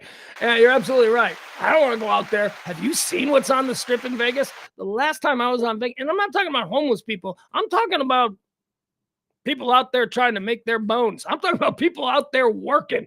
There is so much nonsense going on the Strip. And I don't mean come to our show. I mean like hustles. I mean, it's just... It's like Blade Runner. When you walk the Strip of Vegas now at night, it's like Blade Runner or that other movie, Cities of Fire. Do you remember that? Byron's right. If you can just take a shuttle. First of all, get yourself at an all-inclusive resort and never leave. There are things in Vegas. You can stay in one place in Vegas and never leave. Avoid the Strip. There's just, and I don't mean like avoid the Strip because it's dangerous and it's like, neighborhoods in Chicago. No, that's not what I mean. I just mean the Strip is designed to make you, well, everything about Vegas is designed to make you lose money. But the Strip, the actual Strip itself, it's just littered with, I mean, if you want to meet some interesting people, you can do that, I suppose. Didn't somebody just start stabbing people on the Strip like a couple of months ago? Remember that? Some weird. You don't need to go on the Strip. The Strip, there's no reason. Somebody who won't be on the Vegas Strip for 11 years, although let's be honest, probably be there in 18 months because, rich people don't really do prison time. And we're talking about Elizabeth Holmes. Elizabeth Holmes is trending because she's going off to prison. She's going to report to prison. She's reporting today to prison. Oh, my goodness. It has been so long that we have been waiting on this. Elizabeth Holmes, of course, the con woman who created Theranos, whatever. She was going to revolutionize home medical testing. She was going to make it so that blood tests could be done quickly in the home. Oh my God, the money this would save. It would completely change home healthcare. And here's the thing. She didn't know how to do it. She told people she knew how to do it. She told people she had a machine that could do it. And she got all kinds of money for it. And then she went, yeah, I don't really know how to do this. This is kind of alien technology. So she's going to jail for that. That's called fraud. That's called scheming. That's called being a con woman. But she was convicted like a long ass time ago. And Elizabeth Holmes has been like slow rolling this thing out. Like originally she was convicted, but then the judge was like, she got convicted in like February.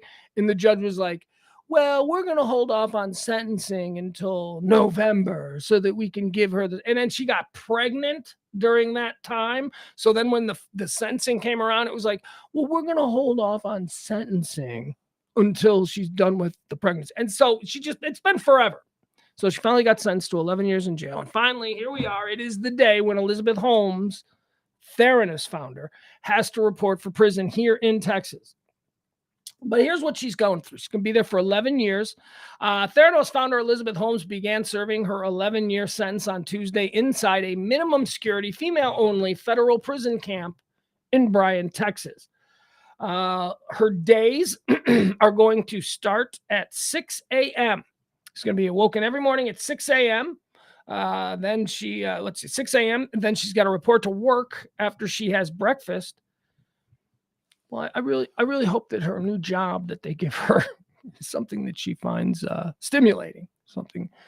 Breakfast starts at 6:30, so she's up at 6. Breakfast starts at 6:30. She's got to work at 7, and then she gets paid 12 cents an hour for the next 11 years. Which is crazy because she was like a billionaire. Like her company was worth billions. There will be no access to the internet, but inmates can text with friends and family via the prison run network. Her phone calls can last no longer than 15 minutes with the exception of video calls that are permitted to be 25 minutes. Entertainment is available, but it's limited. She could watch TV only during non-working hours, like the rest of us. How is that prison? And how do you word it like that? Like that's something that because she's in prison, but most people can only watch TV when they're not working. That is not. Basically, my point is this. She's got a cush life. This is a nice place. She's going to sleep in beds. She's got 4 roommates. She lives in a dorm room.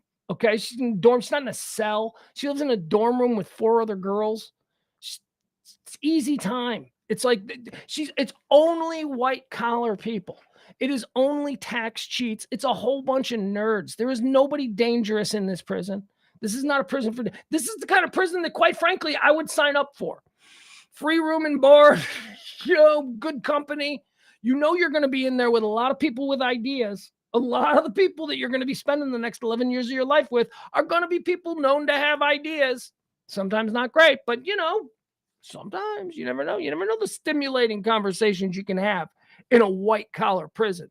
Hell, you come out of a white collar prison with a better than an Ivy League education. Entertainment's available, but it's limited. She can only watch TV during non-working hours. Each inmate also gets 1 approved radio or an MP3 player. Smoking, however, is not required. It says here, home surrendered to federal custody after being convicted for felony counts of fraud and conviction, blah, blah, blah, blah, blah. She's going to be forced to mop the floor and take out the trash. Up to 4 inmates share a dormitory-style room and are assigned separate secure lockers. Inmates are responsible for keeping their areas clean. Inmates are responsible for sweeping and mopping the floor of their rooms and taking out their trash. Prison staff and counselors inspect rooms daily and publish individual rank. Oh, that would suck. I wouldn't be good at that. Meals and clothes. The meals are served during the same time each day. Breakfast runs from 6:30 to 7:15. Lunch is at 10:30 to 11:30 a.m. Dinner is from 4:30 to 5:30. Inmates have limited options in clothes. Monday through Friday, 7:30 a.m. and 3:30 p.m. Inmates are required to wear prison-issued or commissary-offered khaki pants and khaki shirts. They are prohibited from wearing civilian clothing. With the exception of religious headwear, I don't think there's a whole lot. Well, it's women. Do women wear yarmulkes? Because again, I'm thinking the religious headwear thing comes into play in hardcore prisons where dudes are now part of some Islamic army or something that I get that. But this is all a bunch of women who got caught cheating on their taxes. I don't think there's going to be a lot of conversions, During visitation, inmates are required to wear FPCs. I don't know what that is. Anyway, she's got 11 years. She's not going to be able to text. She's not going to be able to visit. She can get visits on weekends between 8 and 3 p.m. Whatever. Bottom line is, it seems she's not going to a real prison. So there you go. So, we all wanted her to go to a real prison. I wanted her to go to a real prison. She ain't going to a real prison. I think rich people who do white collar crimes, whose crimes have butterfly wing type effects on regular average people, causing untold amounts of pain and struggle and frustration for the people who are the silent victims of white collar crime. I think white collar criminals should go to real prisons. I'm sorry. I didn't used to think that, but after the 2008 mortgage collapse and all that kind of shit, yeah, then I started to think, no, these dudes need to go. These dudes need to go to prison. There's a documentary out about the Mississippi State Janitors Union. I think that's what it is. They lost everything. So now you got 80-year-old janitors, dudes who were janitors for 40 years, who thought they could live in their shit trailer and get a pension. It's all gone. And nobody ever got prosecuted. So yeah, the dude who was responsible for that, he should be worrying about dropping the soap in the shower and not hanging out at some club fed tennis court place. By the way, they got tennis courts at this place. Yeah, they got basketball courts, soccer, and tennis courts. Pickleball probably too. I imagine pickleball is going to be a big player in the coming years in federal white collar prisons. All right, here's another one. Trump bucks. I don't know what this story is, but it won't go away. It's been trending since Saturday. Apparently, there's a scammer out there. Everybody needs to know. So there's this thing. So if you're like in MAGA and you hang out in those circles, you'll probably see advertisements for something that's being called Trump bucks. They promise wealth for MAGA loyalty. Basically, what you do is you give them all your money. And they give you a card. And basically the promise of the Trump bucks is that the money that you gave is now on the card. You just can't use it yet. You can use it when Trump becomes president again, and then he changes the monetary. It's something so crazy. And the way it's marketed is apparently it's supposed to look like it comes from him. And people are like, oh, I want to support. So a whole bunch of people gave a whole bunch of money, and now there's trouble. So I'll read you the story. Trump bucks promise wealth for MAGA loyalty, but many lose thousands. The products are advertised online as a kind of golden ticket that will help propel Trump's 2024 bid and make the real patriots who support him rich when they're cashed in. See there? Playing to ego, real patriots, make them rich. Greed. Oh, all of the easiest things to tweak on people right there. That's all this is about. Being angry, being frightened, wanting to get rich, and being a real patriot. Not like people who disagree with you. Those people who disagree with you, they don't love America. You are. You're a real patriot. It's all of these like really stupid entry-level manipulations that are super effective. And most people don't use because most people have shame. But if you are shameless, you will use these manipulations to get whatever you want. There's no ballet to it. There's nothing sophisticated about these cons. These are very easy shell game cons that people are falling for. In the recesses of the internet, where some of Donald Trump's most fervent supporters stoke conspiracies and plot his return to the White House, suspected con artists have been mining their disappointment over the last presidential election for gold. They've been peddling Trump bucks, which are emblazoned with photos of the former president and advertising them online as a kind of golden ticket that will help propel Trump's 2024 bid and make the real patriots who support him rich when cashed in. Get rich quick. Get rich quick, baby. Beware of the man from New York with the fancy suit and the fast talking. Beware. John Ellman told NBC News that he bought $2,200 worth of Trump bucks and other items over the past year, only to discover they were worthless when he tried to cash them in at his local bank. What? What? This is a grown man. Do you have children? Like, did you raise another generation? You're a grown man. You saw an advertisement on Telegram. You sent them $2,200. You got this card back. And it says Trump bucks. And you went to your bank and tried to use that card? I'm sorry. NBC News has identified the Colorado-based companies behind the Trump bucks as Patriots Dynasty. It's the name of the company. You could trust that company. You could trust a company called Patriots Dynasty. Patriots Future and U.S. Patriots. Those are the three names. Patriots Dynasty, Patriots Future, and USA Patriots. Because Patriots is one of them words that stupid people go, bah! Patriots, freedom. There are certain words, liberty. There are certain words that you can use to really just catch the attention of stupid people. Because it's programming. It's like the only words they care about. Patriot, I'm a patriot, huh? Come on, stop it. Be better, be best, as our former smoke show first lady would say, be best. NBC News has identified the Colorado-based companies behind the Trump bucks as Patriots Dynasty, Patriots Future, and USA Patriots, and reviewed dozens of social posts, online complaints, and hundreds of misleading. A guy gave him $2,200. I can't do the story anymore. A guy gave him $2,200. He got a card. He took that card. He went to the bank. The bank said, get the fuck out of here. And he was like, this was a scam. What? Really? Piecing that together, are you, Sherlock? The United States Postal Service. The United States Postal Service is trending. No, it's trending today. I don't know why. Was this the Joy guy? Is he in trouble again? What did he do? Everybody's really concerned about the post office. Look, let me tell you something. I don't need the U.S. Post Office. I know some of you might still. I don't need the U.S. Post Office. There ain't nothing that I get. There ain't nothing that I get in a hard copy that I don't get digitally. That's important to my, everyday life. I mean, I get why we have a post office. I mean, it was incredibly important to have secured communication that was, among people. The post office was formed like like in 1776. Like, it's a part of our founding. It was incredibly important, especially during the Revolution, to be able to count on the transference of messages and all of that kind of stuff. But, here's the other thing about the post office that people don't realize. The post office, people complain. Okay. All right. It's so complicated about the post office.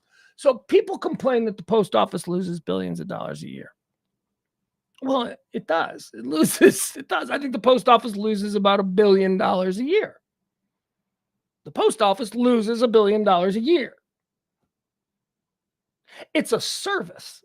It's not something that we run as a profit center. The post office is a service that we're supposed to pay for. We're not supposed to make money off the post office. We don't look at the United States military and say that the U.S. Army loses $70 billion a year. No, because it's a service. We know that it's just something we have to pay for, that if we want it done. Now, the question becomes, do we still want to pay for the post office? That's a different question. But this whole thing about it losing money, it's supposed to lose money. It's a service. It is something that we pay for with the money that we make doing other things. It's a service for the people. Again, I love that comparison. It's like somebody going, well, the Army lost $70 billion last year. No, we didn't. That was the budget for the Army. That's what we spent on the military. We don't expect it to be a profit center. So that's stupid when people complain about how, but also, the post office always had turned a profit. That's the other thing that people don't, the post office until 2005 had turned a profit absolutely every year through the sale of stamps and all of those things. Post office was a profit center. Wasn't supposed to be because, again, it's a service, but it was a profit center. And then in 2006, there was a bill that was signed by George W. Bush, which required the very profitable. Remember, how do you do this if it's not profitable? In 2006, the very profitable U.S. Postal Service was essentially gutted when a bill was signed by President Bush that required the United States Postal Service to prepay all retirement and health benefits for 75 years. That in one fell swoop cost the U.S. Postal Service like $100 billion. So you understand, in 2006, you had this profitable postal system, and the government just trying to move money around and they wanted to shore up the social services and all that for postal workers. So they required the U.S. Post Office to set aside the money of all the money that they had for 75 years of all the benefits and all the retirement benefits that their workers would have received. So that happened in 2006. The U.S. Postal Service has been operating in a deficit ever since then because of this commitment that they were forced to do by, dare I say, the Republican-led Congress and president, who is the very same Congress who today seems to want the U.S. Postal Service to go away. Now, that's the bigger question, not why it should go away. Let's not talk about it should go away because it costs money. Again, it's a service. It's supposed to cost money. Secondly, did it used to make money? Yeah, it did. It did used to make money, but we did this crazy thing for some reason, and nobody really understands why. So if it was still making money, this conversation we wouldn't be having it. Now, the question is, do we actually need a United States Postal Service to the degree that we've had for the past 200 years? I don't know. That's a legit, but let's not trump up bullshit about why we need to get rid of it. How about because its time has passed? How about because people do not rely? There are individual services that exist out there for important documents that need to be exchanged over distances. People send important shit FedEx overnight. People send important shit through private industry, which can probably handle. We don't get dated. You know what the United States Post Office is now? It's an advertising distribution firm. That's all it is. Nobody gets important mail in the mail anymore. Nobody gets checks in the mail anymore. Checks are almost all direct deposit, or at least they should be. And if you're not getting your checks direct deposit, then it's probably because you're very old. You're an older person. The United States Post Office delivers flyers for businesses. That's it. That's all they do. That's got to be the majority of everything that they had. Junk mail stuff. So the bigger question is, should we still have a budget for United States Post Office the way we have it now, when we really don't rely on the services to the degree that we used to. So that's the bigger question. Not it's losing money. Well, because it's losing money because of political nonsense. That's why it's losing money. It always made money. But let's seriously talk about how we can save money, where we can cut. Well, now you're going to put all the postmen out of business. Well, you know what? We're just putting people out of business left and right, aren't we? What do you want me to do? Maybe they can all get hired at FedEx or Amazon or Grubhub. I don't know. That's not the same thing. I know. The United States Post Office was a good place to work for about 150 years. It's a great place to work. Benefits, solid job, dependable. But now we got email. I don't know. The bigger question is, do we honestly need a post office? Not, let's get rid of the post office because they lose money. That's a what do you call that? What do you got? Straw man? That's why. I mean, I guess that would. Is it hard to actually just consider the post office going away because it shouldn't exist anymore because we don't need it because it's a loss leader financially? I don't know.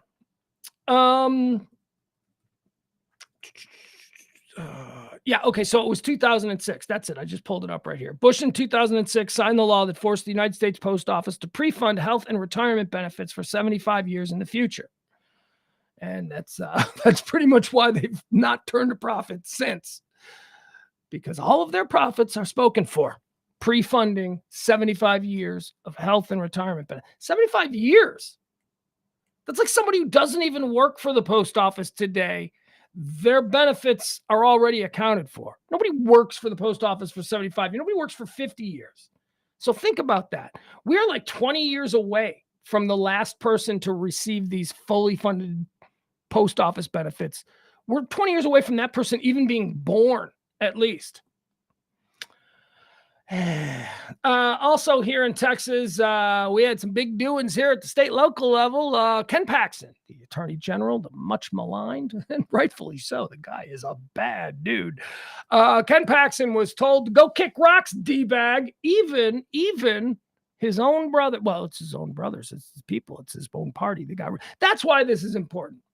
Ken Paxton's been in trouble for years. He's not been a serious person. He's been an obvious showman, self-aggrandizer,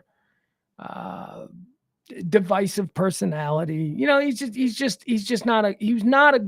shouldn't be the attorney general. He's not a decent human. I mean, I don't know. Look, there's probably been a whole lot of piece of shit attorney generals. I'm guessing that most attorney generals are probably pieces of shit, but this guy is a special kind of piece of shit.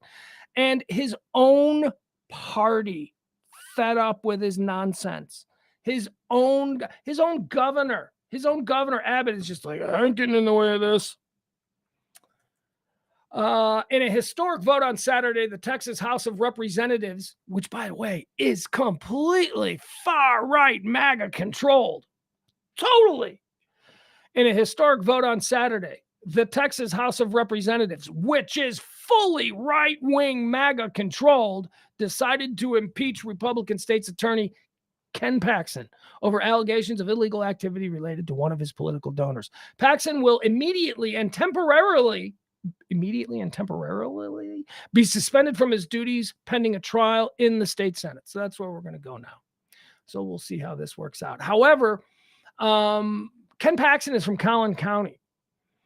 His delegation, his Collin County delegation, 4-0. His own Collin County delegation voted 4-0 to impeach him, to get rid of him. His own people. Nobody's taking this dude's calls. And I understand his wife is in the Senate. His own wife is going to be one of his judges. So, well, first of all, she has to recuse herself. I mean, otherwise, what are we doing here? But she won't, because, you know, anything that you thought was a rule before 2016 is not a rule anymore. So she doesn't have to recuse herself. In fact, she might stay there and fight for him. But I don't know. Maybe we'll see. Could all fall apart in the Senate. Probably won't. But it could, certainly could. Anyway, Ken Paxton had a bad weekend. Home values. Home values are trending. A big study about home values and where the places where homes are losing the most value.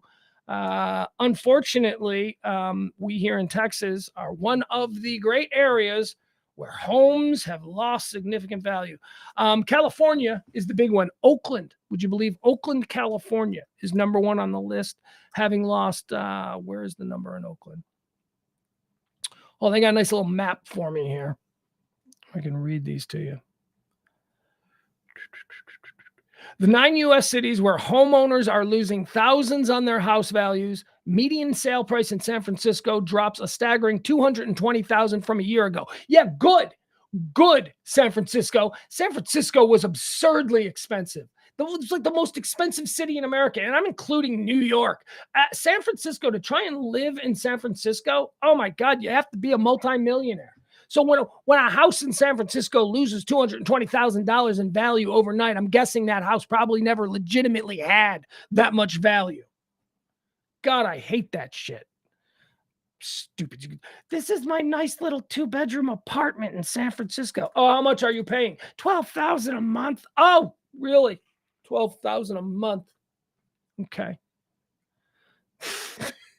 Let's see. Notable declines in other major cities. Austin. Austin took a really big hit. Come on. I need these pictures to download. Hold on. There we go. Here's the list. Yeah. All right. So 16.1% drop in home value for Oakland, California. That's the number one area in America. That translates to about $174,000 in home value in Oakland. So whatever your house was worth, it's now worth $174,000 less. That's a debilitating number. I mean, that's a huge number. That's 16.1.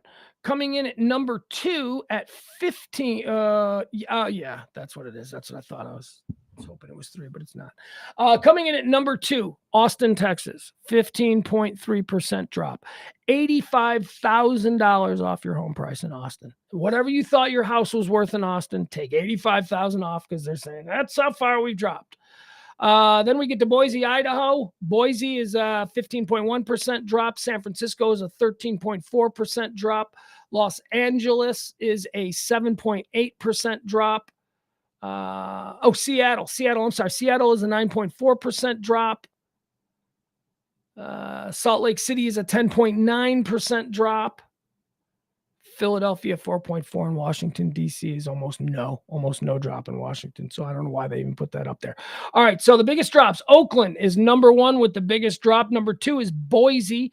Austin is number 2 with the biggest drop. Boise is number 3 with the biggest drop in home value.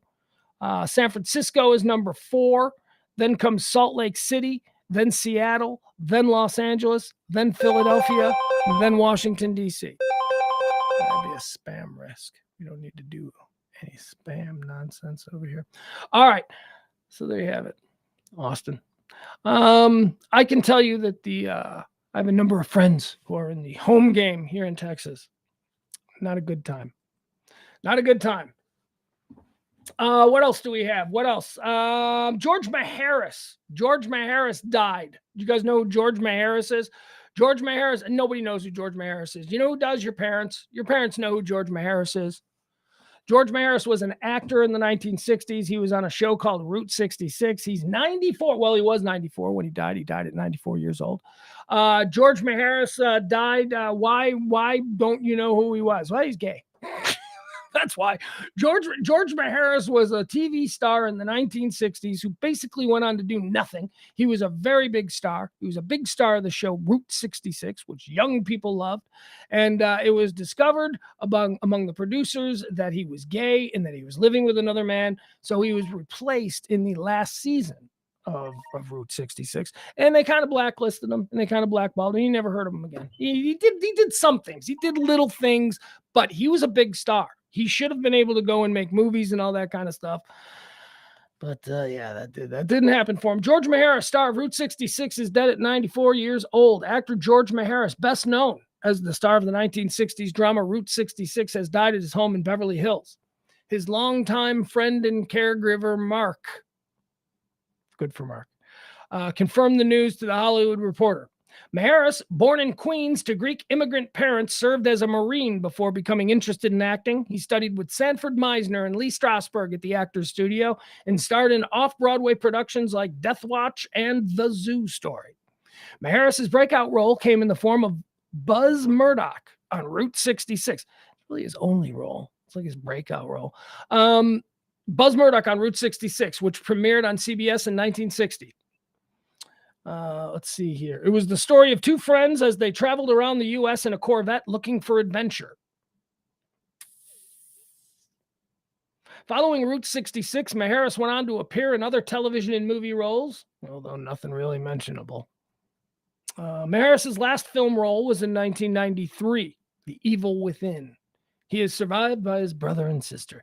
The only reason I know who this guy is, and also, Route 66, that show wasn't served well.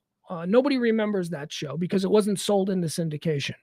The shows that we all remember that happened before our time, from my generation, shows like Brady Bunch, Partridge Family, Beverly Hillbillies, Green, those were all shows that were sold into syndication.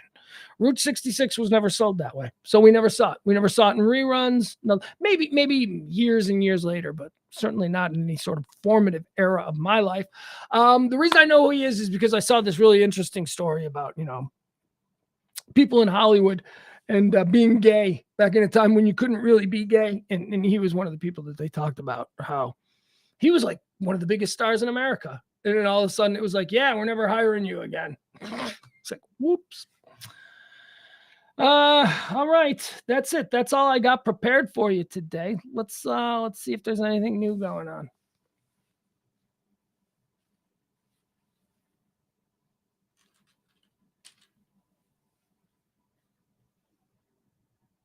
So I'm just reading the chat room. Just reading what's going on in the chat room. Bum, bum, bum.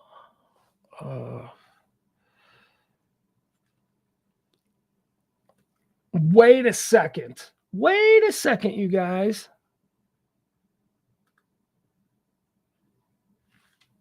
Oh. Hold on. Okay.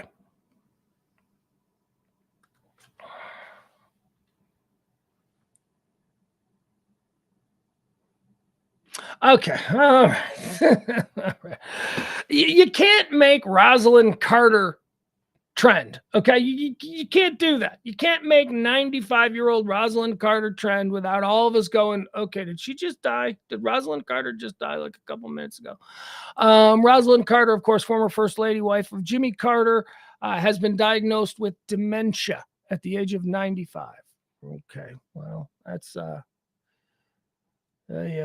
Former First Lady Rosalind Carter has been diagnosed with dementia. She continues to live at home with her husband, former President Jimmy Carter, who is in hospice care. Jimmy Carter, man, hanging in. Jimmy Carter's been in hospice care now for months. Months ago when he went into hospice care, we were all like, okay, we're going to have a presidential funeral in this country. It's going to be a summer. We're going to have a big presidential funeral. It's going to be awesome. It's going to be beautiful. It's going to be a thing. It's going to be cool. And especially Carter dying with a Democrat in office, that's good. Because, Carter died with Trump in office, it would have been just, whatever classless, hurtful, thoughtless thing that could have been done to demean a man. Probably would have been done. But with Biden, at least, there'll be like some stuff. Because Carter was a good man. Good man. Became president of the United States at a time when it was difficult to be president of the United States. And I don't think that he was necessarily well equipped to do the job. And he wasn't a very good president. But you know what he was? He's the best damn ex-president we've ever had. This is a man who dedicated his entire life post-Oval Office to just making the world a better place for people. Didn't do it. Jimmy Carter's gotten a lot of credit in the last 20 years or so for all this shit. He was doing it for 20 years before then. When everybody was making their Carter jokes and making all of their bullshit about, oh, Jimmy Carter, I'm trying to humiliate the man everywhere. You know what he was doing? He was building houses for poor people. Nobody was covering it. Nobody was talking about it. He was just doing it for 20 years. And then now suddenly he's an old man. Remember, I think he got sick or something. So that was a story. And then as soon as he got out of the hospital, he went back to his thing. And then it's like everyone discovered that old man Jimmy Carter's been building houses and doing nice things for people. He'd been doing it for years. You've just been ignoring it. You've just been acting like, well, who cares about him? Jimmy Carter's a good man, a really good man. And when you learn the story about the nuclear reactor incident that occurred in Canada and what a young Jimmy Carter had to do, Jimmy Carter's a freaking superhero. Jimmy Carter did some shit. Jimmy Carter did some shit when he was in the military that might have saved thousands and thousands of people. And it's a real story. And it's an incredible story. And it speaks to who the man is. Oh, could you imagine a God-fearing Christian liberal? Because that's what Jimmy Carter is. He's a true Jesus. He's a true Jesus guy. You like, I don't know. I don't look because I will admit he was a terrible president. He was a terrible president at a terrible time, and he just got whitewashed by Reagan, who came in with this big wave of momentum and promises, and change in attitude, and all of that stuff was wonderful, and all that stuff happened, and whatever. He wasn't a great president, but Jimmy Carter was a good man. I'm talking about him like he's dead. He's not dead, but he could die. He could die at any minute. The reason we're talking about the Carter family right now is because Rosalind Carter. It's been released that Rosalind Carter has dementia. She is 95 years old. Let's see. What else do we have? Who else is trending?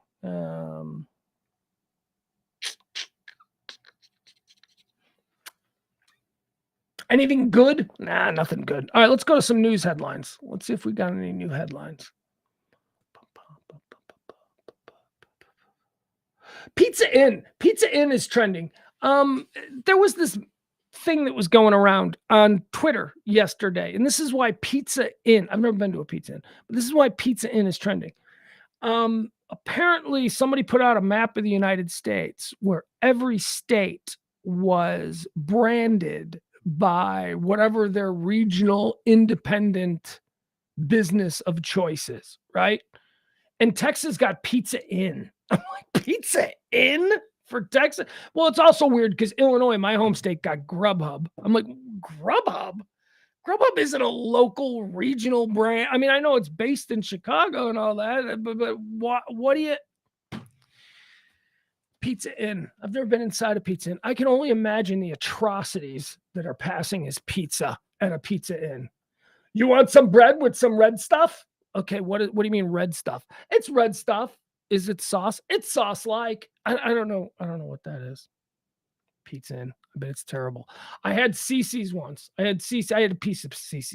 Not even a piece, because it was just, I had a bite of Cece's because that's all it was. And I was like, yeah, this ain't real pizza. This is like absolute garbage.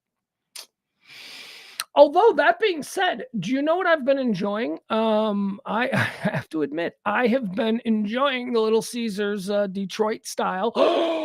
I know, the stuffed crust, whatever that is. I like it. I am a pizza snob, but I'm an open-minded pizza snob. You can win me over. I'll tell you something that only my son knows. And that is that I won't judge you if you put pineapple on your pizza. I will judge you if you put pineapple on your pizza and then don't use the right accompanying. You don't use the proper other ingredients. Pineapple works on pizza. It ceases to become a traditional pizza, becomes something else, becomes something just as delicious. But pineapple works on pizza, but it's got to be onions, green peppers, garlic, pineapple, chicken, and barbecue sauce. You can't have actual pizza sauce on a pineapple. That's not working. No, that's gross. It's got to be barbecue chicken pizza with pineapple and green pepper, and also some Canadian bacon. You want to throw that on there? That makes it really nice too. Oh my God, I'm hungry, and I just fantasized about a $40 pizza. I don't think I could afford that pizza. I want that pizza. There's nowhere in this town to get that pizza anyway. Louis might be good, but Louis wouldn't sell me a pineapple pizza. They have pineapple pizza, Louis. I don't know. All right, let's see. Let's look at some headlines. Can you tell I don't want to go? I don't want to go. I don't want to leave you. We're having so much fun here on a Tuesday afternoon. Okay, let's see. Oh, here's a headline. AI poses extinction risk, says experts.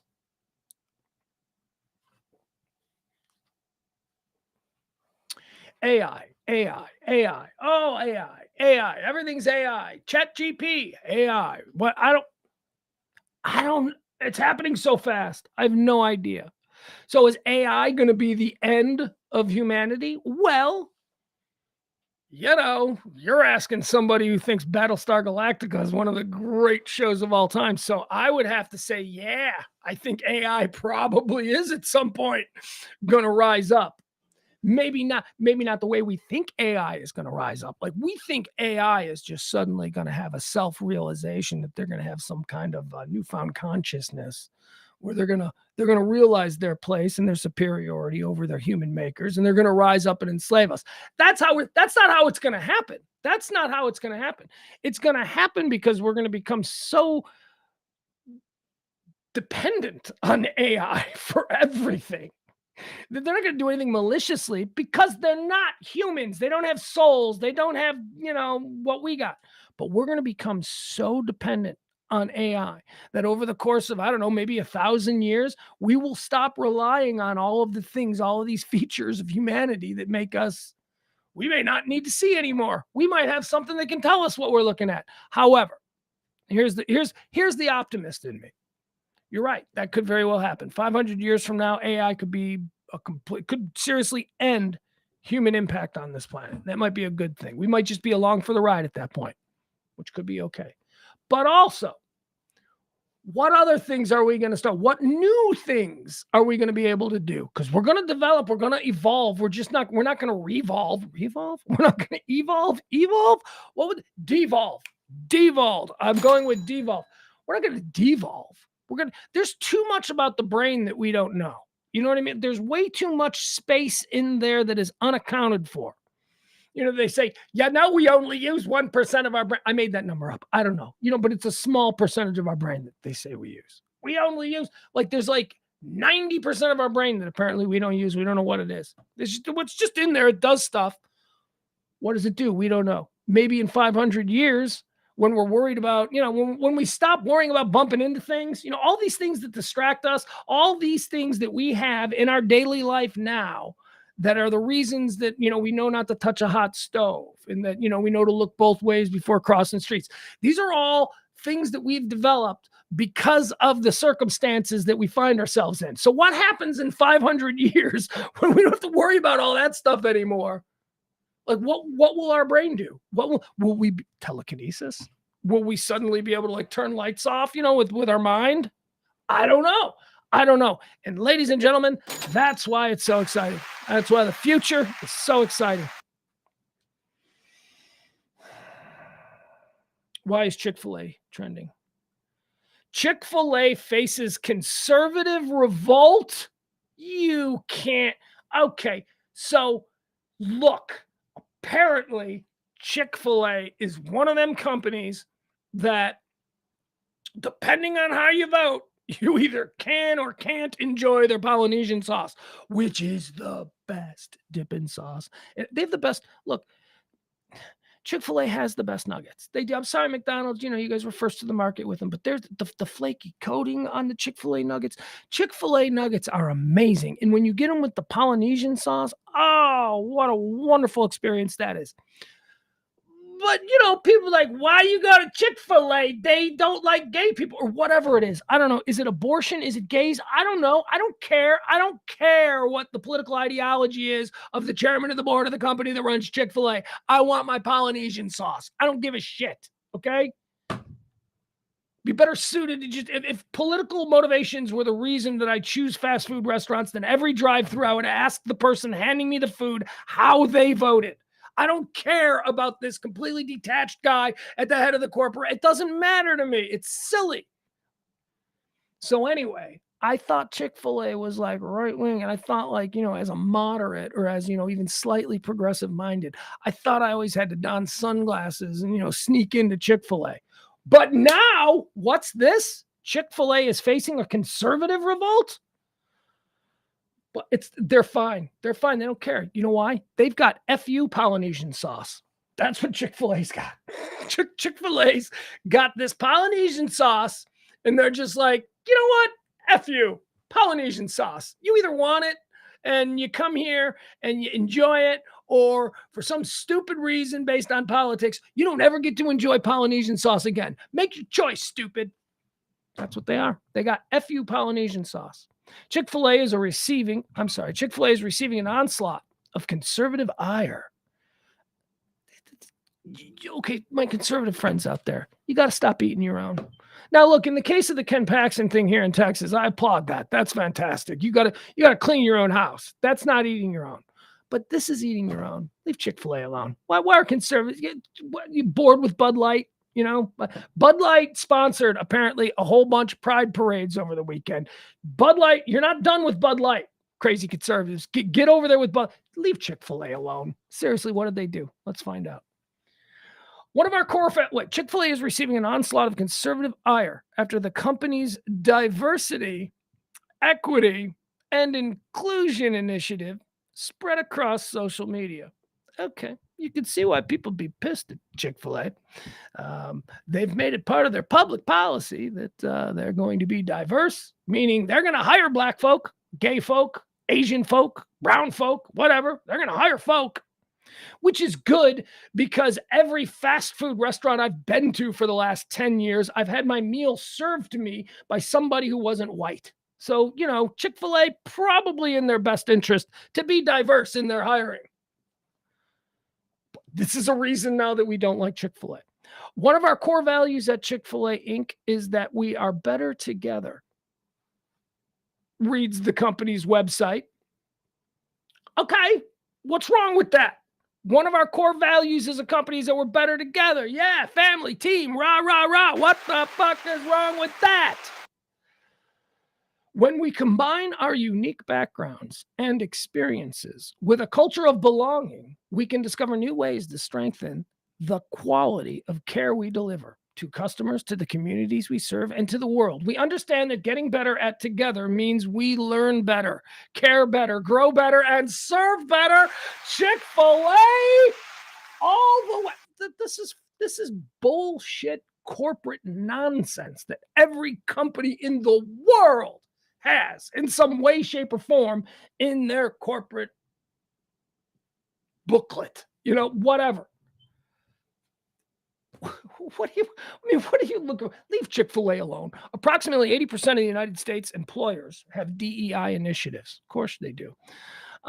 This according to Corporate Compliance Insights. Brands like Bud Light and Target have recently experienced backlash and market shifts due to boycott efforts after the beer partnered with transgendered activist Dylan Mulvaney, and Target released tuck-friendly swimsuits that allow trans women who have not had gender affirmation surgery to conceal their genitals ahead of. I hadn't thought about that. I had not thought about that. Wow. God, why didn't I think? Tuck-friendly clothing.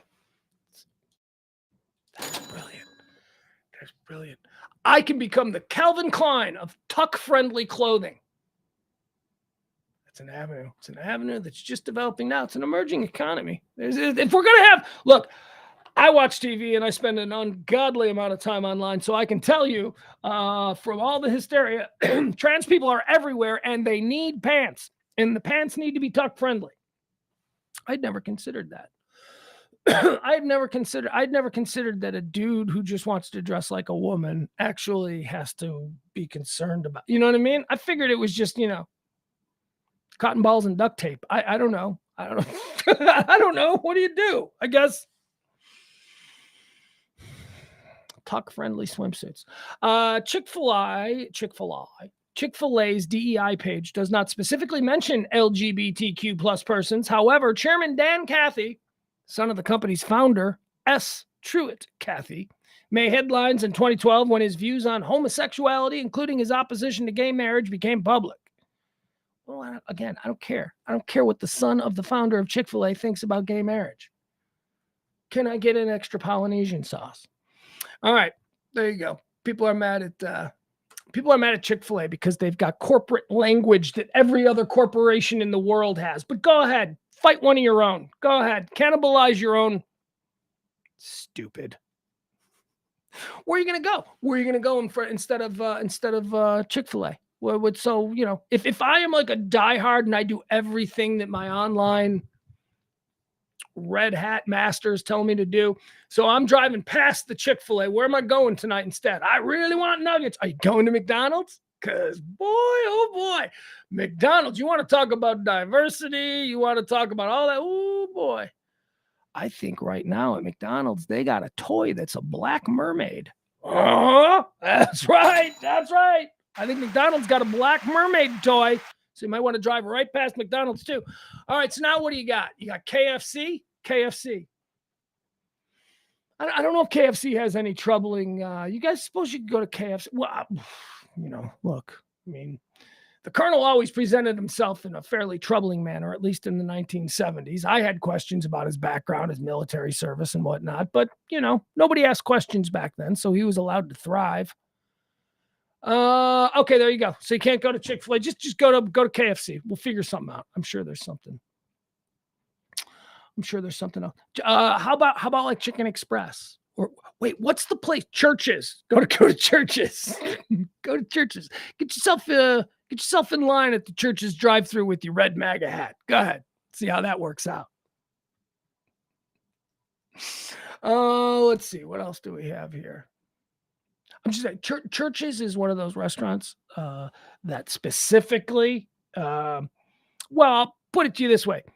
If you live within walking distance of a Church's restaurant, you probably own a pit bull. There you go. That's all I'm going to say on it. If you live within walking distance of a Church's, you probably own a pit bull and you have some kind of bars on your windows. That's all I'm going to say. I don't need to say anymore. My people who tune into this show, you people are smart. People know what I'm saying. What else do we have here? I'm saying it's a bad neighborhood. I'm saying that Church's Chicken, delicious chicken, by the way, I like Church's Chicken, have it very infrequently because I don't want to drive into the neighborhoods where there is a Church's Chicken. They're scary neighborhoods. What makes them scary? Oh, a whole lot of things. Where do we start? Robert Englund is trending. Why is he trending? Robert Englund is Freddy Krueger. Why is he just randomly trending? Is he dead? No. Robert Englund is trending because he says he's done playing Freddy Krueger. Says, I'm too old and thick now. I can't do the fight scenes for more than one take anymore. I've got a bad neck, bad back, and arthritis in my wrist. I have to hang it up, but I would love to cameo. Oh, Robert Englund. Oh, Freddy Krueger's. Freddy Krueger's. Oh, no. My kid loves Freddy Krueger's. My kid loves Robert Englund. I mean, that's a character that has stood the test of time. He has generationally, been handed off to the next generation of kids. Freddy Krueger burst on the scene when I was in high school, right? So me as a high school kid, I'm like, oh, Freddy Krueger's scary. My kid's 14 years old. He still knows everything there is. We had a conversation. Oh my God. So my kid and I have a lot of like really weird conversations in the car.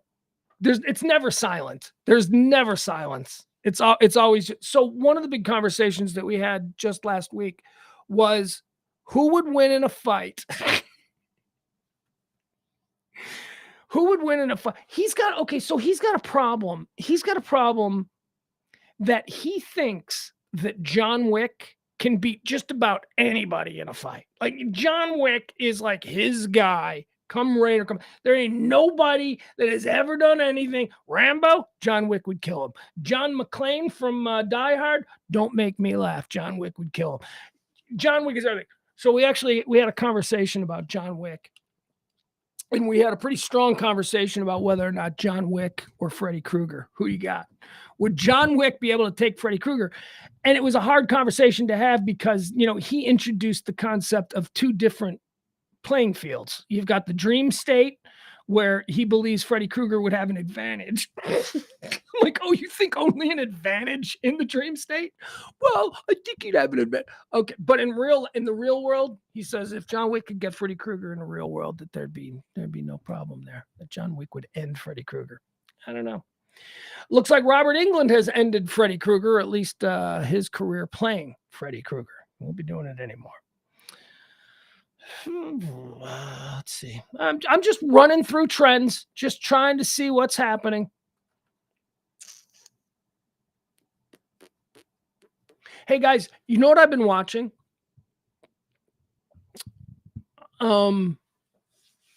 I have so many takes on this. Like, see, here's my problem. I have like a lot of opinions and hot takes on things that are so specific to such a small group of people. It's like I would love to do a show right now where I just talk for the next 2 hours about Friday Night Lights. I have started to re-binge Friday Night Lights. And it's been taking a while. I watch an episode here and there. But as I was talking about this weekend, I had a bit of the blahs. So I was sort of like in the blues, all up inside my feels. And which I'm a little manic now, which is good. It's always like the rebound that you get where you're like, let's tackle the world. And I'm feeling good. Excuse me. What was I talking about? Oh yeah, Friday Night Lights. So I've been rewatching and rebinging Friday Night Lights, and there's a way to do it because there's a lot of stupid stuff in that show, and I've already seen it once all the way through, so I know what the stupid stuff is. Like with all due respect to Jason Street, like and anything with him and his like wheelchair rugby, career and all that. Anytime that Street and Lila are together, I just fast forward through all that. Pretty much anything with Minka Kelly, just fast forward through. I mean, unless she's wearing a cute outfit. If she's wearing a cute outfit, you'll stop and you'll be like, oh, look at Lila Garrity. Doesn't she look cute? Okay, this has nothing to do with what I enjoy about this series. Fast forward. Important stuff, anything with Tyra and Landry. Tyra and Landry as an item, my favorite item of all time. That is the greatest coupling in the history of television. Landry Clark and Tyra Collette. Oh, I could go on. I could go on. I could go on forever about Friday Night Lights. I got a lot of questions. One of my questions about Friday Night Lights, and I realize that this is a very small audience, but one of my questions about Friday Night Lights is, what grade were these people? This show ran for 5 years. I thought in season 1, I thought Riggins and Street, and I thought these guys were all seniors in the first. That entire team had no seniors. So none of the main players that won state, spoiler alert, season 1, they win state. So that team that won state in season 1, there were no seniors because everybody came back. Anyway, that's a problem I got. Because like in the first season, like one of the very first lines, like Brian Smash Williams, Smash is like, yo, I'm getting recruited to Miami and Notre Dame. And then like 3 years later, he's like, I'm going to be a senior next year. What is going on here with this show? Matt Sarrazin. So Jason Street was the quarterback of the Dillon Pan. I know. I'm going on and on about Friday Night Lights, but that's okay. This is my stream, and we're done. I've given you all the day stuff, so now I'm just going to talk Friday Night Lights. All right, so Jason Street, who is the quarterback of the Dillon Panthers when season 1, episode 1 begins. Jason Street is one of the best quarterbacks in the nation. He is going somewhere. He's Troy Aikman. He's one of these kids. He is a quarterback. The world is he's number 1 ranked quarterback in high school. He's fantastic. Going to lead his Dillon Panthers to a state championship. Oh, they are loaded. So he gets paralyzed. That's the whole point of like the first season. Their big star quarterback, Jason Street, gets paralyzed in like the first 10 minutes. I don't know. That happens pretty early though. In the first like 10 minutes. So they got to go to their backup quarterback, who is a freshman, Matt Sarrazin. So your quarterback room in Dillon is Jason Street, the number 1 ranked quarterback in football, and then his backup is a JV kid. Like there was nobody in between, because after Sarrazin becomes the quarterback, he suddenly has backups. Like he has backups who are bigger than him and look older than him. I don't know. I don't get it. I understand it's creative storytelling, and sometimes you have to just take a step out of that and let it play out and be like, well, the overall story was good. I shouldn't get distracted by the little ones. But it bothers me. Also, I want to say this. There is a scene. One of my favorite plot lines is the romance, or is it a romance, or whatever it is, between Landry and Tyra Collette. Tyra Collette is the hottest girl that ever went to an American high school. I'm just going to put it to you like that. That's it. You could say whatever. And here's the weird thing. She might not even, I'll say that. I'll say that's true. That Tyra Collette is the hottest girl who's ever gone to an American high school.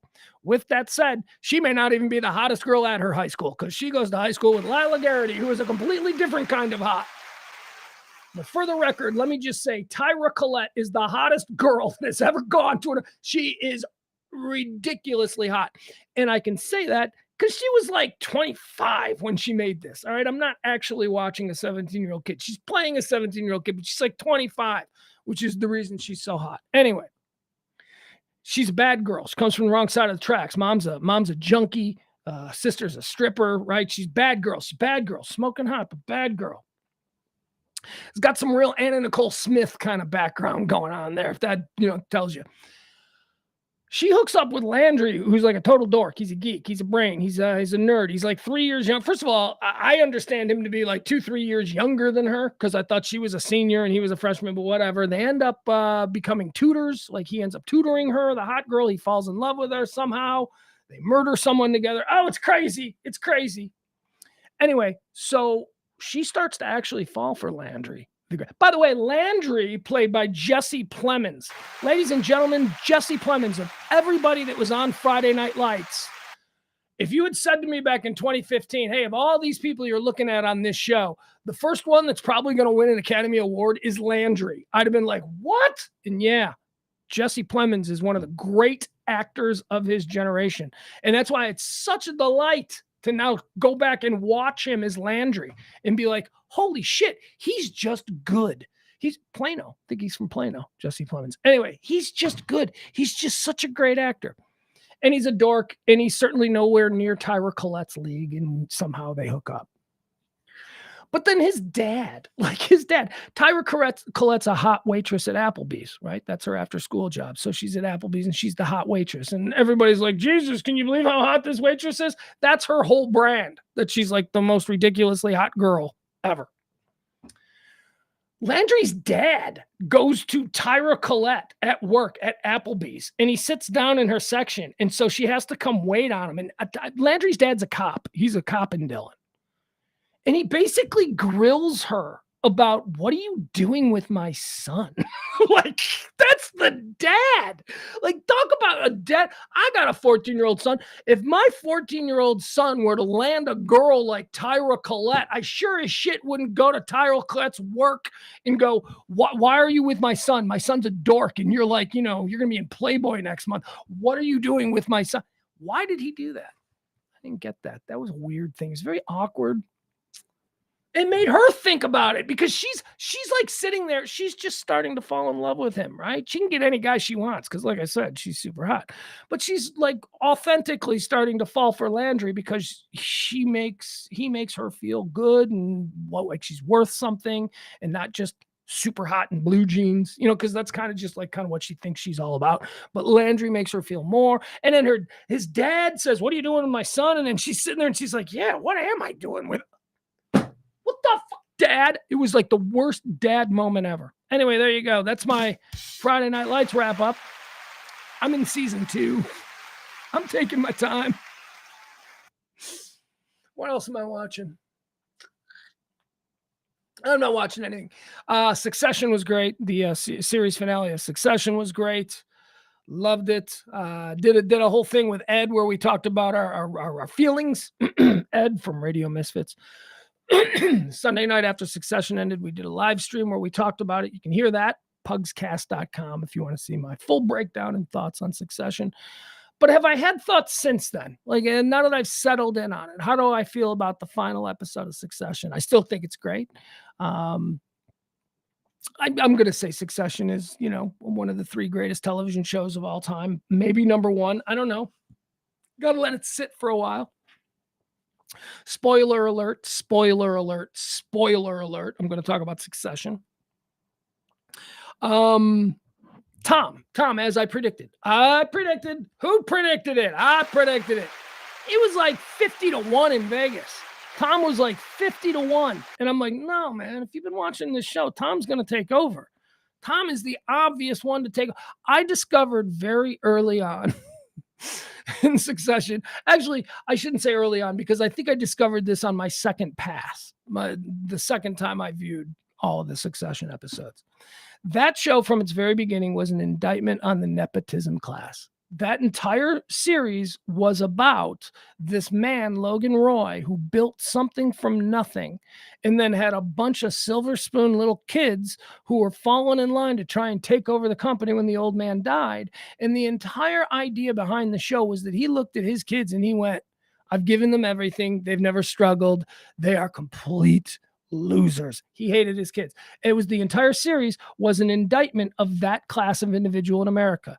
The individual who has been given everything, who just rises to the top, the person who's given the board seat, the person who's the CEO, even though they've never run a company before. It's an indictment of that class and how that class has led to ruin and bankruptcy and all kinds of problems for everyone. How was that solidified for me? How was it actually proven to me? With the ascension of Tom Wambsgans. That Jesse Armstrong, who created the show Succession, who wrote that story, I believe from the very beginning had every intention of making Tom, the kid from the Midwest, who got the good grades, who played the corporate game, who got himself in a relationship with the boss's daughter, who was the overlooked and marginalized son-in-law, who was actually the only guy seemingly doing work, like the only guy seemingly running the business.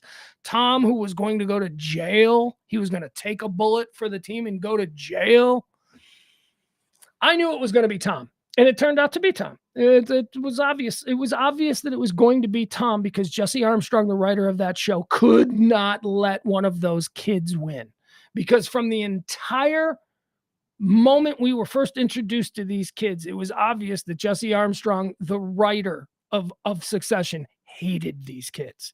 He drew them as such reprehensible, unlikable beings that I wouldn't imagine that there's even a thread of kindness in the creator of those characters for those characters.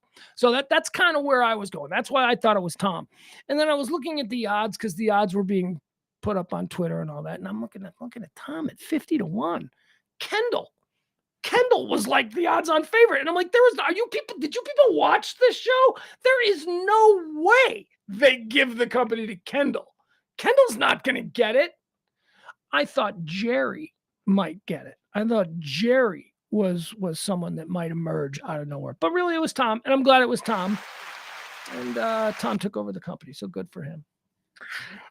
Yes, I don't think that I'll be moving on from Succession. As a matter of fact, I just read that Adam said Succession sucks, which says more about Adam than it does about, Succession, because nobody says Succession sucks. It just shows that he has a flaw in his ability to evaluate things. So that's not good. And I was going to wrap it up, but now I'm not. Now I'm going to go through my entire list of my favorite things about Succession. Things I didn't get to on the Succession wrap up. And why am I doing? No, I'm not going to do that. No, I'm just going to wrap the show up. Fine. I'm done. We're done. We'll be back tonight at 9 o'clock. 9 o'clock tonight for Radio Misfits Presents Pugs and Parker with Key and E. And who knows, maybe people popping in. I don't know. We do that show every Monday through Friday. No, Monday through Thursday, 9 p.m. 9 p.m. Monday through Friday, 9 p.m. 9 p.m. to like 10. Yeah. I thought maybe we were going to do a show last night, but nobody called me. So I was like, well, I guess nobody wants to do a show. And I knew that E was out on the boat and all of that stuff. Let's see here. Can I talk more about Succession? I feel like I want to talk more about Succession. I can go back to Friday Night Lights. I can go back to Friday Night Lights and I can talk about how poorly they handled Smash's girlfriend Waverly and her battles with bipolar disorder. Friday Night Lights handled that terribly. I'm sorry, forget about it. Also, Julie Taylor, who the first time through watching Friday Night Lights, I never really gave Julie Taylor any thought. She's the daughter of Coach Taylor and Mrs. Taylor. I don't even know what Mrs. Taylor's name is, whatever. Julie Taylor, it's totally forgettable. Sarazen's girlfriend, whatever, never really thought anything of her. Now that I'm actually watching it the second time in a row, she sucks. Julie Taylor is not a good kid. Well, I mean, she's a good kid. She presents as a good kid, but she's not a good kid. What she did to Sarazen, she made some very thoughtless and cruel choices in her life. Maybe she's just trying to be one of the popular girls, whatever. But Julie Taylor, I don't like her. I don't like her. She's kind of a bitch. It tries to make out with Riggins. Oh, that's another thing. Riggins. What is up with Riggins? How come the first time I watched this, I thought Riggins was such a badass, and now you see him in this show, and he's like 5'7" and 140 pounds. It's like, what? This John Riggins, Tim Riggins, that was supposed to be this badass. He's like a skinny. None of these guys have football bodies, is I think what I'm trying to say. They got a couple of fat kids in the background wearing numbers with like 76 on it and stuff. So you're like, oh, they must be real football players. No, they're just fat people. They're just fat people who are hanging around the set in Austin. And they said, we need somebody who looks like they play football around here because none of our main actors can. Smash Williams supposed to be a running back. Do you know what Smash Williams' neck would look like if he was authentically one of the best running backs in football? His neck would be here. He would be built like, have you seen really elite level high school running backs? Have you just looked at the depth chart of like a college running backs room? Every single one of those guys have the necks and they're built like brick S houses. Those actors, they weren't really doing it, Ralph. Yeah. I think Street looked like a quarterback. Street kind of looked like, because he was tall and he kind of looked like a quarterback. Yeah. I got nothing else. I'm just killing time, folks. I got nothing else. My son's got baseball camp in 29 minutes. And then I'm going to have to wait 2 hours and then I'll get a full breakdown of it. I'm not upset. I'm not going to say I'm upset. I'm certainly not upset.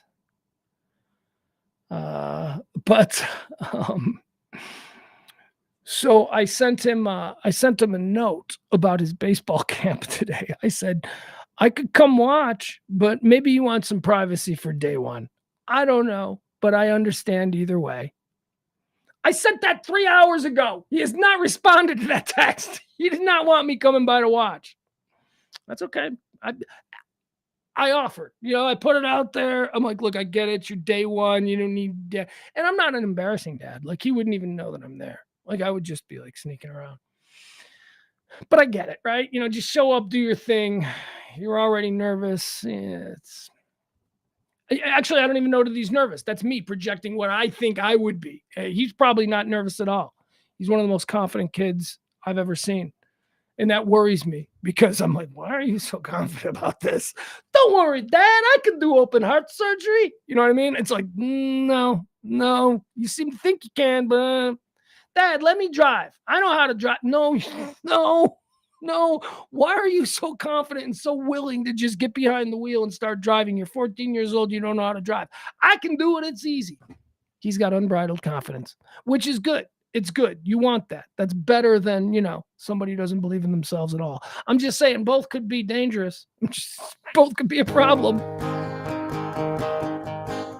Just see him standing on the roof of some backyard party looking at a pool going, I could make that jump. I don't need that kind of confidence. I don't need my kid having that kind of confidence. Then you're getting a call. You got to go to the emergency room because he has shattered his ankle when his ankle didn't clear the lip of the pool.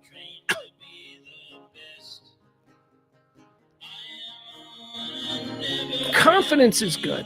Misplaced confidence, deadly. No, Al, you are awesome. Leslie says, did you watch Barry?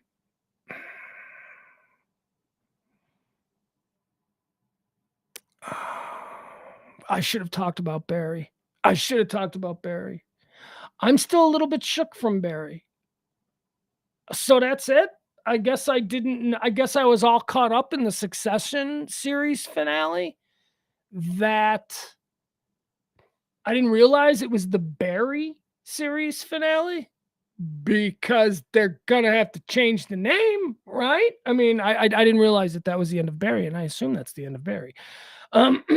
Spoiler alert, because I'm not playing your stupid spoiler alert games anymore. Barry's a show that's been on for 4 years. Apparently it ended. So I'm going to talk about Sunday night's episode now. I was shocked. I was shocked. One, because I didn't realize, I knew it was the season finale, but I didn't realize, although maybe he's not dead. Can we just... I know that it flashed forward to the future and we saw his son and they made a movie about Barry and how brilliant he was. Barry turns out, gets turned into kind of like a Pat Tillman type. Not spoiling anything. It's just for the people that watched Barry. But that gun that Kuzumo used to shoot him in the head was already mentioned a couple of episodes earlier as being a blank gun, as not being a real gun. It was a prop gun that was given to Kuzumo by Rip Torn. It's a joke. It was a joke gun. And that's the gun that he shoots and kills Barry with. Or we believe he's dead. We see him. I don't know, man. I don't know. I have no idea. Is Barry over? I guess if Barry's over, then he's really dead. But that gun was described as a prop gun that was given to Kuzumo. That's why when Kuzumo was in his room, when Barry showed up and he opened up the box, it was like in a fancy box and there was a note there from Rip Torn. It was a joke gun. So I don't know. But yeah, Barry was pretty amazing. Barry, man, one of them sleeper series, boy. One of them series that now, if it is over, and I think for the most part it is, it can be if you choose to have Barry be over. Because, he died. There was a nice way to get it. Although I didn't realize the series was done. I guess it is. I don't know. I think he could be alive, though, because I'm telling you, that was a prop gun. But then he had the bullet. When the camera pulled back, we saw the bullet and the blood dripping down his forehead. I don't know.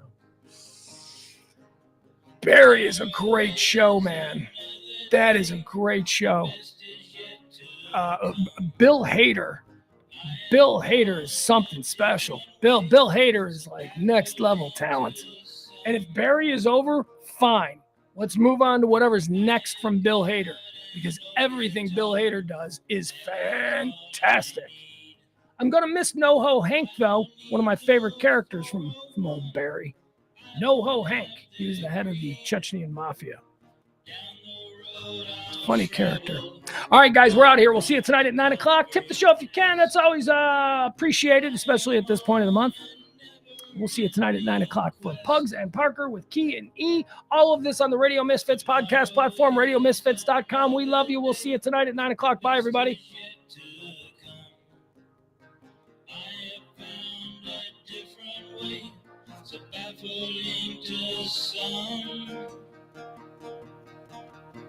I can smile a little now, things are going good. I always had to be on guard, that is understood. Down the road I'll travel, far from the comfort nest. I am on a never-ending quest. I am on a never-ending quest.